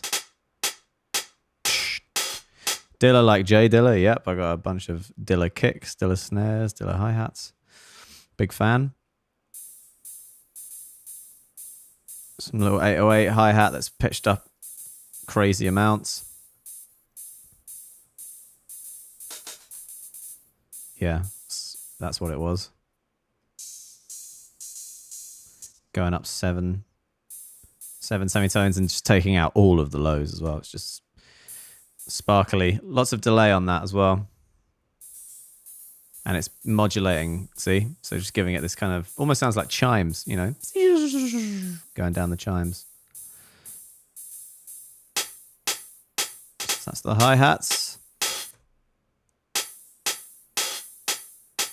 And then, yeah, we've got a bunch of stuff here. This is actually all the same kit. That's kind of confusing that it's in two colors. Doja Cat kit. So I just dragged a bunch of samples into battery, probably a blank battery. And, yeah, just got some sounds out of it. So what have we got? I think this is the main rim, or one of the main rims.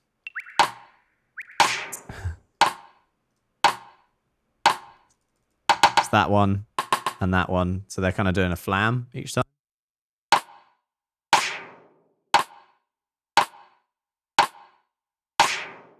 You got this big noise coming from somewhere. That, don't know where that's from. Yeah, and it's got this cool little whistle noise that I'm really into.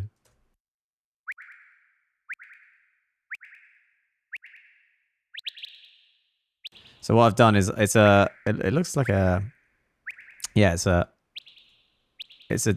tom that I've got on reverse. So and I've got the envelope. So that's what it was. And then I've reversed it. So instead of going tew tew, it's going wheat wheat. But the reason it's doing that, I must have, yeah, I've got this modulation envelope thing, I think triggering like a pitch bend or something. Maybe not. Maybe it's just, that is how it, oh, I've just tuned it up by 25 semitones. That'll do it. Turn it down, turn off reverse. Then it's much more of a Todd Terje tom. Boo, boo, you know. Yeah, much more classic 80s tom. But yeah, put it up 27 semitones or whatever it was. Yeah, and then I've made the velocity react to, instead of the velocity doing the volume, it's doing the pitch. So the harder you hit it, the higher the pitch.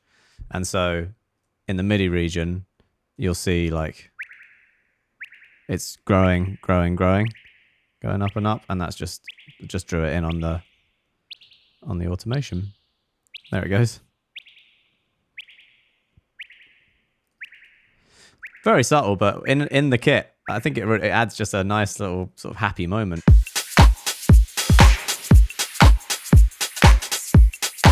You can't really hear it when the whole kit's on, but you can definitely hear it in these little moments here.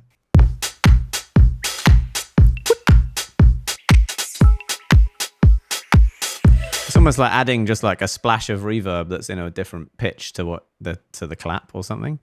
Yeah, It's weird. I wouldn't usually do something like that, but I did that day. Couple little shakers as well. Clave. Probably the same clave I use for Omen. A lot of clave and Omen. Just 808. 808 clave.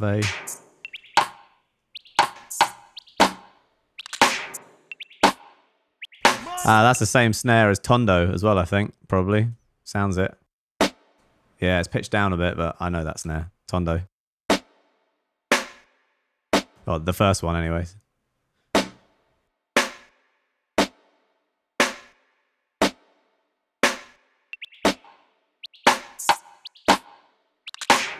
Oh, that's cool. Is it that one?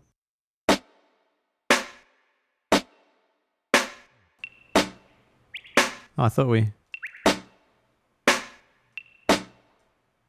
Where is it?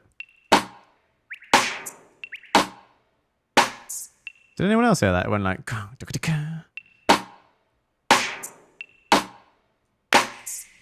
Don't know where it's gone. Yeah, layering all that with claps, Hand Clap Studio, which I've actually bounced them out because I've just picked my favorites basically because they're all a bit different. Again, see, they're not just the same hand clap sample over and over again. It's like actual detail, you know, there's that one. So yeah, different hand claps each time just to give it a human feel. I actually did that the whole way through the song. So I'm a bit of obsessed with that. The clicks I left as MIDI because, I mean, they are different each time. But with the claps, I'm so specific about claps because of Dilla that I let Hand Clap Studio roll for like a minute sometimes and then just chop my favorite ones. But with this one, I actually chopped like a lot. So a lot of clap detail there.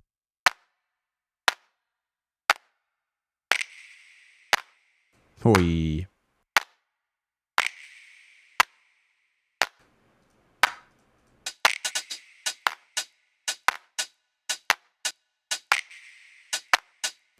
Really swung hi-hat. Super off the grid.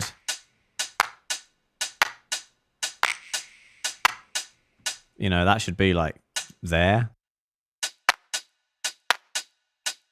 But it's... That could easily be a 6/8 beat. But, you know, you add in all the rest of it and you just get this really wonky...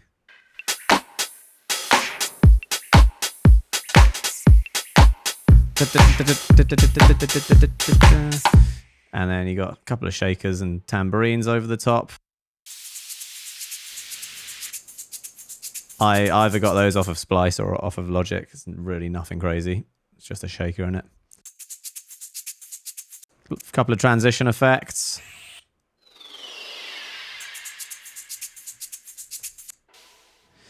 Yeah, that's it, I think. I don't think anything else really happens in the drums. It's pretty just straightforward, wonky beat.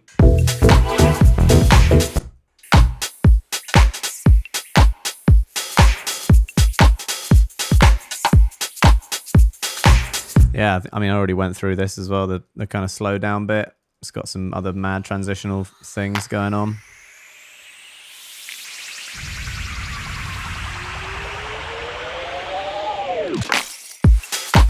So I'm doing that sweep sound.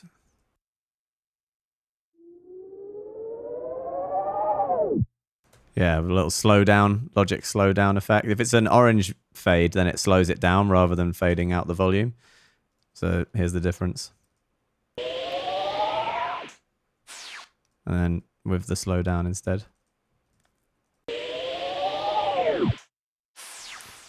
Pretty vibey. There's a Siren. Oh, damn it.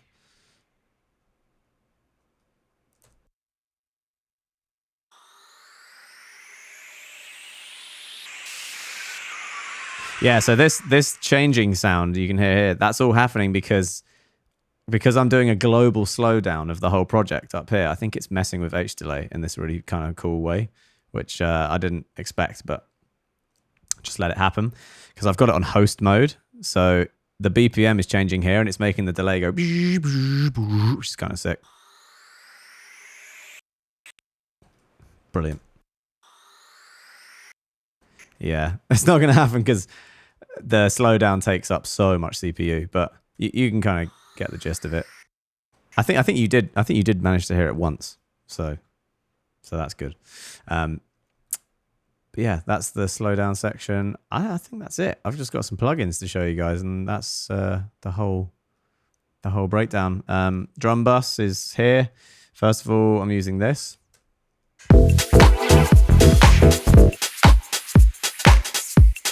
Just really light compression.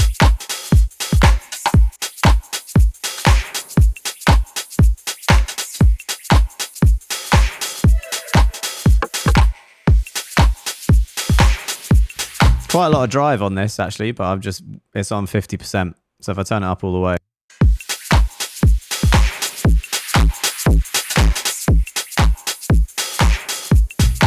You know, you can just get some grit in there. Bit of inflator.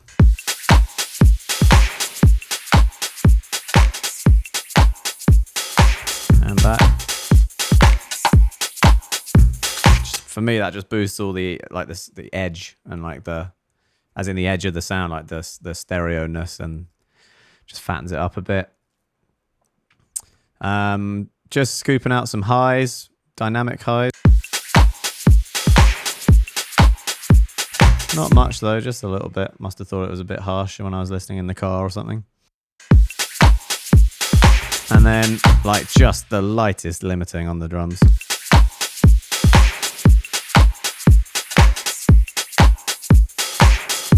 Yeah, not much at all. Wanted to leave it nice and open and, you know, not too slammed. Yeah, that's it. That is every instrument I think we've covered. I'm going to show you the mastering chain, and then I'll take some more questions, and then that's about it. So I've got the plugins for mastering are on this channel, which you can't see because it's behind me. What if I do that? Hey, there it is. Yeah, you have this. You can make it fat and small on Logic. Cool, you can see that. All right, there's a couple of other plugins here, but don't worry about those. So here's the mix with nothing. That bass is out of tune. One sec.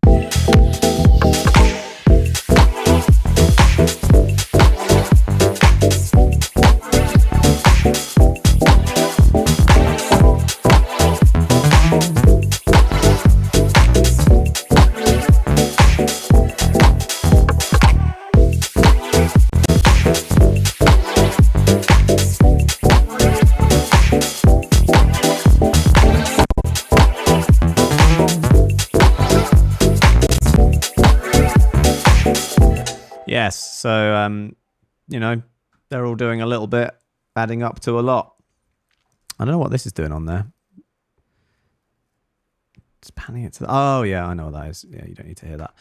I can explain it in a minute, but yeah. So, yeah, going through the G-Bus compressor. Oh, those bass bends.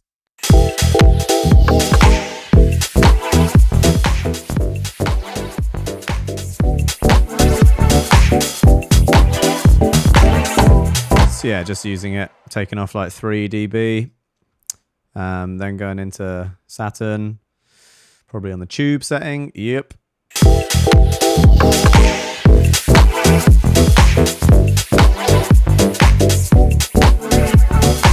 Just got it set just how I like it. I'm going to turn this down a bit. Then this plugin, which never works on my screen. It just turns red. I don't know why. And then it makes another one. Yeah, that's just compressing a bit. That's all you need to know. Inflator. You've seen all this. What's my EQ doing? None. Good. No EQ means I was really happy. Didn't have to do anything. Yeah, boom. Okay, then I've got a direction mixer on there, and it's panning it to the right. So the reason that that's happening And I think you saw me earlier as well delete like a test oscillator, which is pretty, what I was doing is getting ready to run it through some gear. So I was going to run it through my SSL Fusion box. And when you check the channels, you know, just to make sure that left and right is perfectly matched in terms of like the balance between them, the best thing to do is run a test oscillator down them, which just goes boop, and then you can just check that you're not one side too heavy. Really, I probably should have just fixed it on the faders. But I guess this was on the way out. So yeah, I mean, it's such a tiny amount. It's like two degrees to the right. So yeah, basically the right channel was slightly quieter than the left. Could just be I was using two different cables. One was slightly different. Could just be the amp was still warming up a little bit. I don't know. So I put a direction mixer in there to fix it. And then yeah, you can see here I'm sending it down outputs 3 and 4.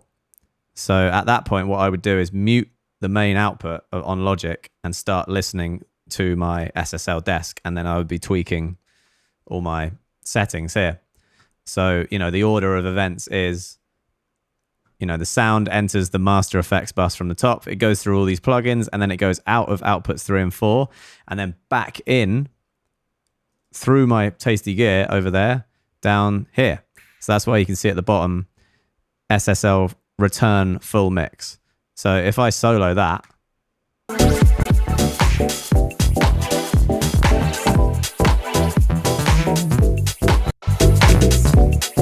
so yeah, you're just basically hearing the version of the entire mix that's been through my SSL desk and my Fusion box with some compression, bit of vintage drive. Oh, and the stereo widener as well. That's the main thing. The stereo imager on that thing is just so good. They're at slightly different gains, so comparing them might be a little bit unfair. Let's have a listen.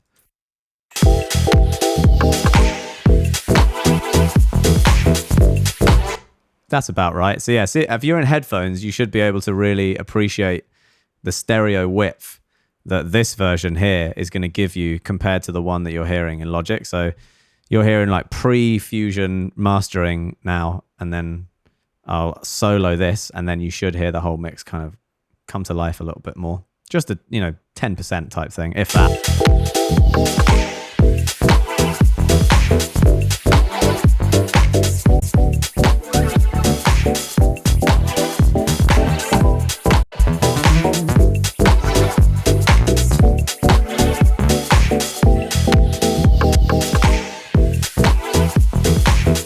It's super subtle, It's also going to be taking off some transients as well. But, for me, that's one for the headphone crew. It's just making the sides, the mids go straight down the middle, and the sides come out nice. But yeah, it's tiny amounts of detail at that point. So yeah, I've got an instrumental version and a vocal version because they asked us for both. So that's why that's there, and it's getting routed down outputs 3 and 4, which you can see is, oh no, you can't see. It's always that bottom corner is so annoying. But yeah, and then maybe if so once that mix is back in, so now you're hearing the mastered mix. Once it's back into Logic, I then run that out of outputs 1 and 2, to hear what's going on. And then I have added a couple more things. So then I ran it through Soothe because I felt like it must have just been a little bit harsh. But it's tiny. Yeah, I mean, that is really not doing anything, to be honest. So whatever. And then some... yeah, there you go. So a little bit of EQ. I've got this on linear phase high mode. So that's going to be seriously using a lot of CPU. But yeah, a bit of boosting of the mids, but also like compressing them. And then I've taken out quite a lot of highs, actually. I must have just thought the whole mix was too trebly in the car or wherever, headphones. Yeah. That's it. Yeah, that's a shame. I probably would just sort of put that back in now. Can't be having that. Saying that, look, you can see like the curve that is kind of, you want everything to be kind of flat across the mix at that point. Yeah, no, I think it was the right move. So yeah, taking out some highs, a little bit of high mids boost. Yeah, waveform looking good, looking balanced. And then I would have put a limiter on it probably for a demo, but I sent it off to mastering, so I didn't need any limiting. I also, when I sent this tune off to get mastered, Stream Deck's gone. When I sent it off to get mastered, I probably sent them a version without the fusion. So I would have sent them the instrumental and the full mix, and both of those through the fusion. And then what I probably did was, sometimes I leave it here. No, I probably took a picture of the fusion with the settings that I was using, because most mastering guys, well, a lot of mastering guys now have that box, so they might want to try it themselves with my settings and then tweak it a bit if they didn't like it, or use a different machine to try and get the similar sort of vibe I was going for. But I think in the end they ended up using the one that I ran through Fusion, because I like it, and that's what matters. I think Stuart at Metropolis did this track for us. Where do you get your tracks mastered? Stuart Hawks, his name is, at Metropolis in London. And yeah, he trusts my mixes, and he knows how specific I am, so he probably would have probably done like an A to D conversion through his analog stuff, but on probably on 0 settings, just to literally get it through the gear.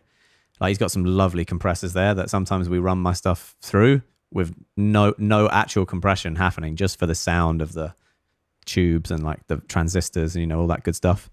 And then he converts it back to digital through a really fancy converter, and then then he'll just limit it, probably with a Pro L like I do, but with better settings, because he actually knows what he's doing. So yeah, I mean, do you master your own music? I mean, kind of, yeah. I mean, that Fusion box right behind me, you could definitely argue that's what I'm doing there, is mastering. I'm just doing it straight in the mixing project as well. Like, it's all in one. I'm a bit of a control freak. So yeah, I would say it's like 80% mastered at this point. It needs a limiter. It needs, maybe some EQ if he wants to. It doesn't need any compression. There's loads of compression in this. Noob question. Why do you need compression? Why do one need a compression? Man, that's a long conversation, but basically in sound, you can have very quiet sounds like this, or you can have very loud sounds like that. And you don't want them to be so broadly different. Like, this mic is going through quite a lot of compression right now, because look, if I speak quietly, you can still hear me. And if I shout loud, it's not actually that different. It's because I'm really compressing it hard on my SSL desk. If I wasn't, this would be a decent volume. And then as soon as I spoke loudly, it would be in the red, and it would be distorting and sound shit. So use compression to control your sound. Control the volume. Yeah, that's it. Any other questions about this specific tune and mix and anything? Sorry if I missed a few there. Please repeat if you already posted it. Don't feel afraid to copy and paste. How do you actually do the gated synth that's linked to the kick? Oh, you mean like the trigger synth thing? Yeah, I can show you. Oh, fucking the deck's broken. It's so this thing up here is just MIDI notes, MIDI dots, which I've played in, and that is sending that channel is sending to bus 6. So pick a bus, send the signal, but turn the fader down so you can't hear it, right? So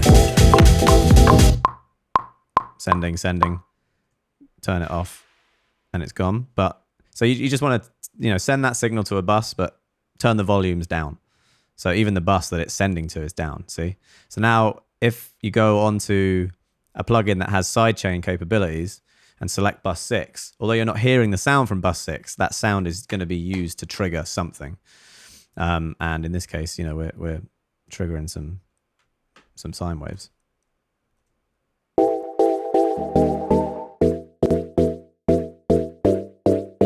See? Bus 6. If I take that off, you won't hear anything.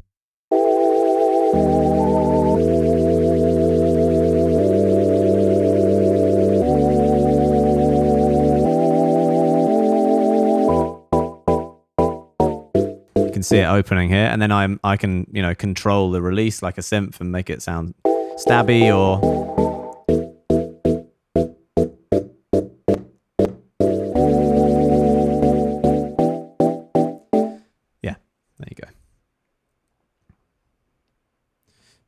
Okay, I'm going to look at the comments again. Damn it.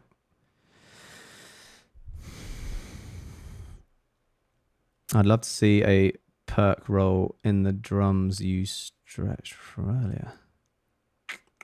Oh, the MIDI window, do you mean? Well, it's all over the place because there's like 5 different kits playing at once, so I'm not sure it's going to be really worth it. Yeah.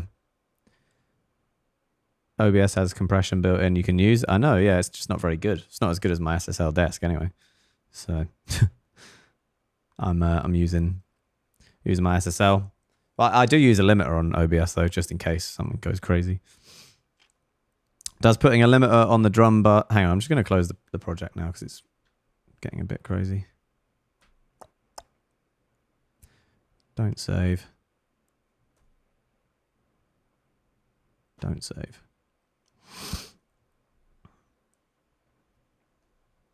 Oh, you want to hear the lo-fi version? Damn it. Yeah, I forgot. Yeah, I'll I'll reset it. Does putting a limiter on the drum bus just create some headroom, or does it add a subtle effect as well? Well, all limiting adds distortion just by default. A limiter will always distort. It's just a question of what kind of distortion, like what flavor, what characteristic. Yeah, you can't avoid that. But yeah, so for me, I like the Oxford limiter because it adds distortion in a tasty way. Like I like it on drums. You know, you don't really want that so much on your master output. You know, you want as clean as possible limiter most of the time. But yeah, if you're adding a limiter onto instruments or buses, then you might want to try something a bit different, a bit dirty. Have you seen the new SSL plugin controller? Yeah, I just saw it today. It looks banging. I want to have a go.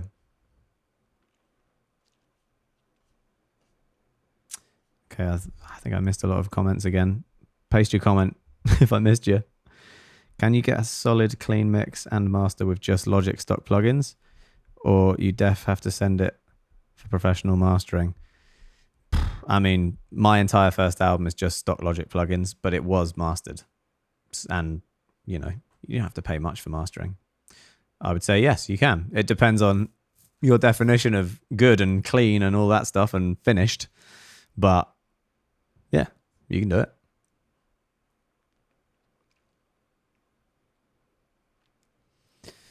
All right, let me just open up this Ableton project for the alternate version, which no one has ever heard. Oh, Stream Deck, mate. Let me down when I need you.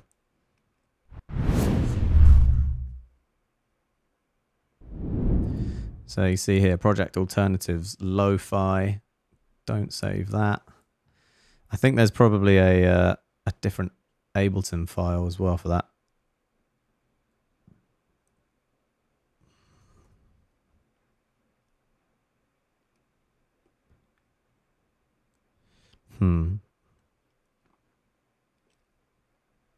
Yeah. So this is way, way, way less finished because, well, yeah, I didn't pursue it once the 441 happened.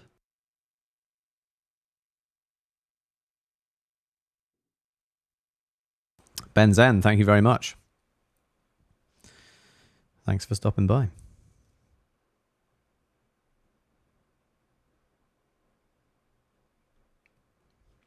Caracal breakdown when? What, the whole album? I mean, I'm never going to do that all in one go. I think I've done some stuff off of Caracal. I did Holding On. We've done Willing and Able. There's a few. I'm just going to do it in bits over time. There's no rush. Cool, here you go. This is the lo-fi version. Oh my god, what's going on there? Yes, I think we're going to run into some issues here. Let me turn off some stuff. Or delete some stuff more.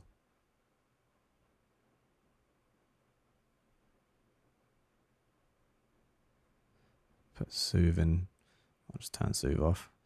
This is pretty done, actually. It's like more than I thought. Here we go now! Yeah, guys, I think Logic's going to be a bit screwed with this.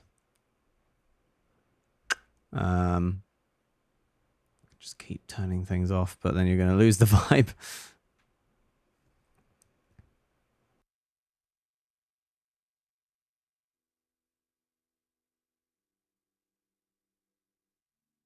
Yeah. Mate, it's not gonna happen, I don't think. We've reached our peak. Well, if I close Ableton, you really won't have the vibe at all.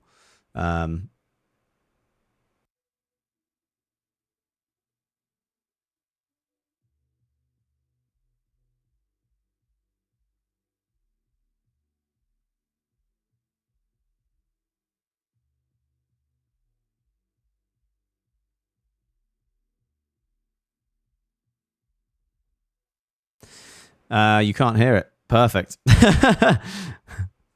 That's why it's such a good version. It's very minimal. Okay, cool. Well, it played as well, so that's a shame. Damn it! I literally played it for like 10 seconds and it worked fine.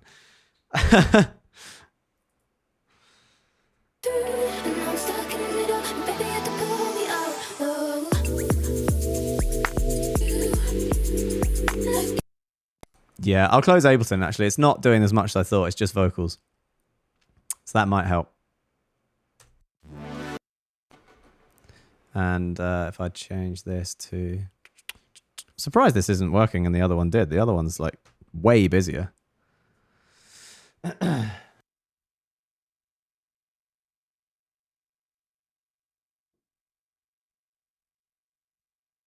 Oh, you guys like it. VIP in a box. Yeah. I've got a cooling pad under here. Yeah. It's because I'm doing everything on one computer. I get told the same stuff every stream. Do this, do this. I've done everything I can do. The cooling pad could be better though, if it was up like that. Come on, mate. Load. I've got some work to do now. I need to get on with things. I could bounce it out and post a low budget preview on Discord, but I'm pretty sure I'm probably not allowed because it's not actually my song.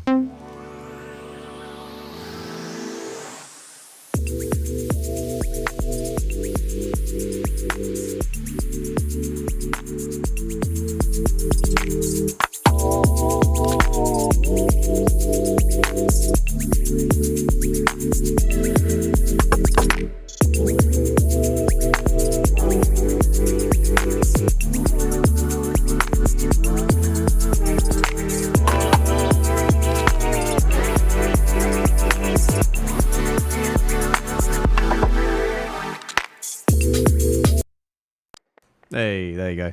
That gives you the vibes. Yeah, kind of chorus, Jack Green, that sort of era.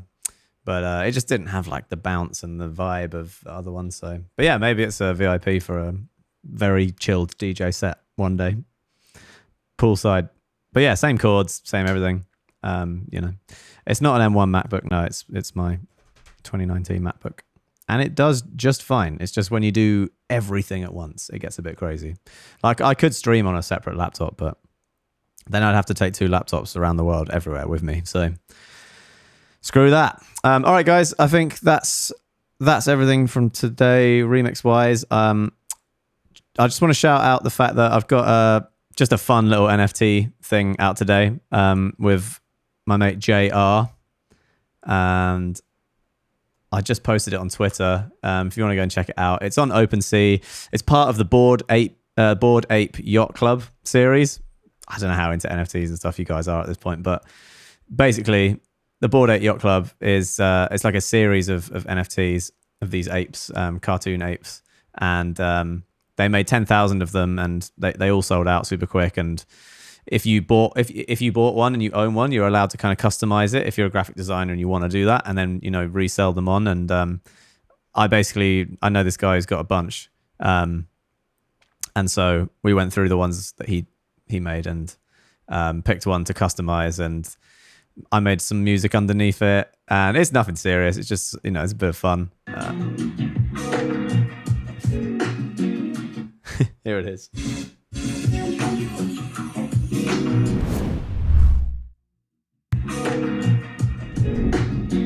Whoa, Twitter's gone crazy.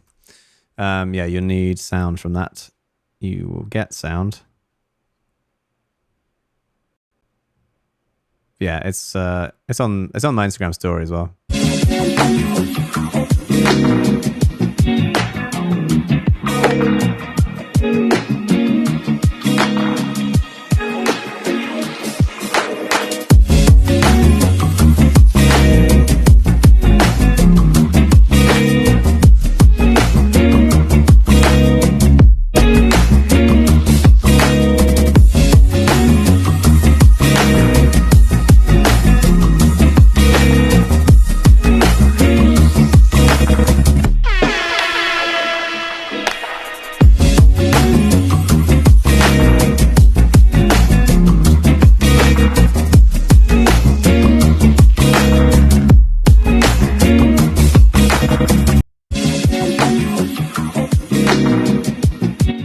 Yes, there you go. That's the vibe. Yeah, full Grand Theft Auto Vice City vibes. We were kind of rolling on the fact that I just moved to Miami and I just wanted to make something that looked like Miami, but in the 80s. And yeah, specifically like one of the loading screens that you'd get in like GTA Vice City, you know, when you're like on the way to do a mission.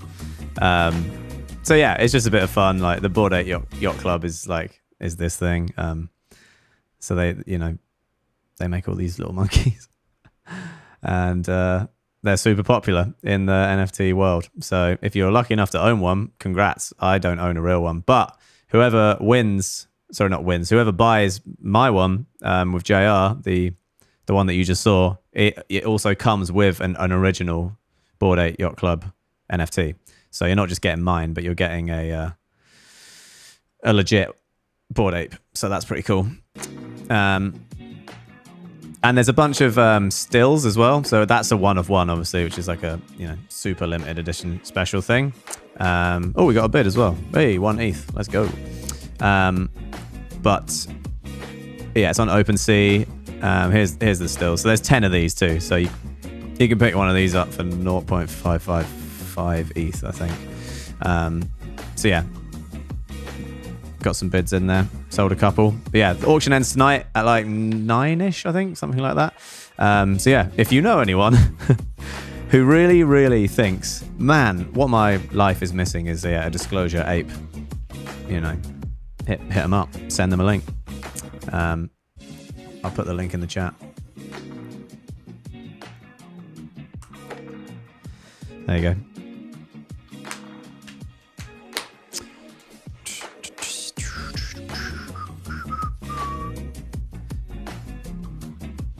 Pretty vibey, that, isn't it?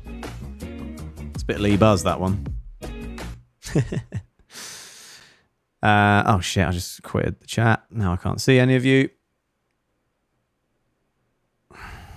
Come back to me.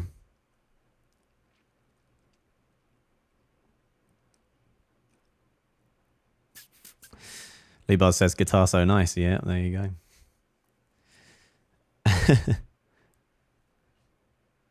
Yeah, so that's a link to the stills, but you'll find the video on there as well if you want to go check it out.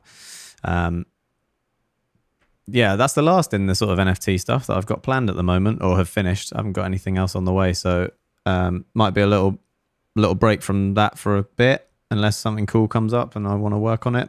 I'm going to get to finishing new music first over the next couple of weeks, which is fun. Are you banned, Lee Buzz? Yeah, probably. I would say so. Yeah, fuck it, you're banned just for bringing it up. Anyone else want to ask if they're banned? Yeah?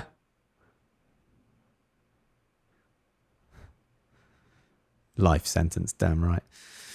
Yeah, I think the top 5 are banned from the Audius one. You guys were very good. Top 5 banned. Let's keep it fair now. I let a lot of people out of prison recently, so yeah, let's let some people through. Okay, cool. Jamie O's banned. Yeah, why not? He's banned too. Everyone's fucking banned. Okay, I gotta go now, guys. I could read your comments all day and chat, but yeah, this is it. So yeah, different B Howard this week. Sorry, not B Howard. Well, it is like B Howard, but yeah. Market Monday. Make me some chords. I am gonna listen through your most jazzy chords that you can make on Monday. 10 seconds long, no more. It can be an audio file, any instrument, any genre, any speed, whatever. Just give me some dope chords, and I will make the next B Howard out of those chords. So that'll be fun. Something a bit different. You put your submissions on the normal Market Monday place. Don't put them on Audius. Just, put the files in the Discord, and the voting will be all the same, blah, blah, blah. But I'll probably listen through like the top 15 or 20 because it's a pretty short listen, 10 seconds. All right. Cheers, everyone. Thanks for that. Hope you enjoyed the breakdown. It'll probably get chopped up by Max into a dope video. Big up, Max. And then we can enjoy it on there forever. Peace and love. My thing doesn't work. I'll see you on Monday. In a bit.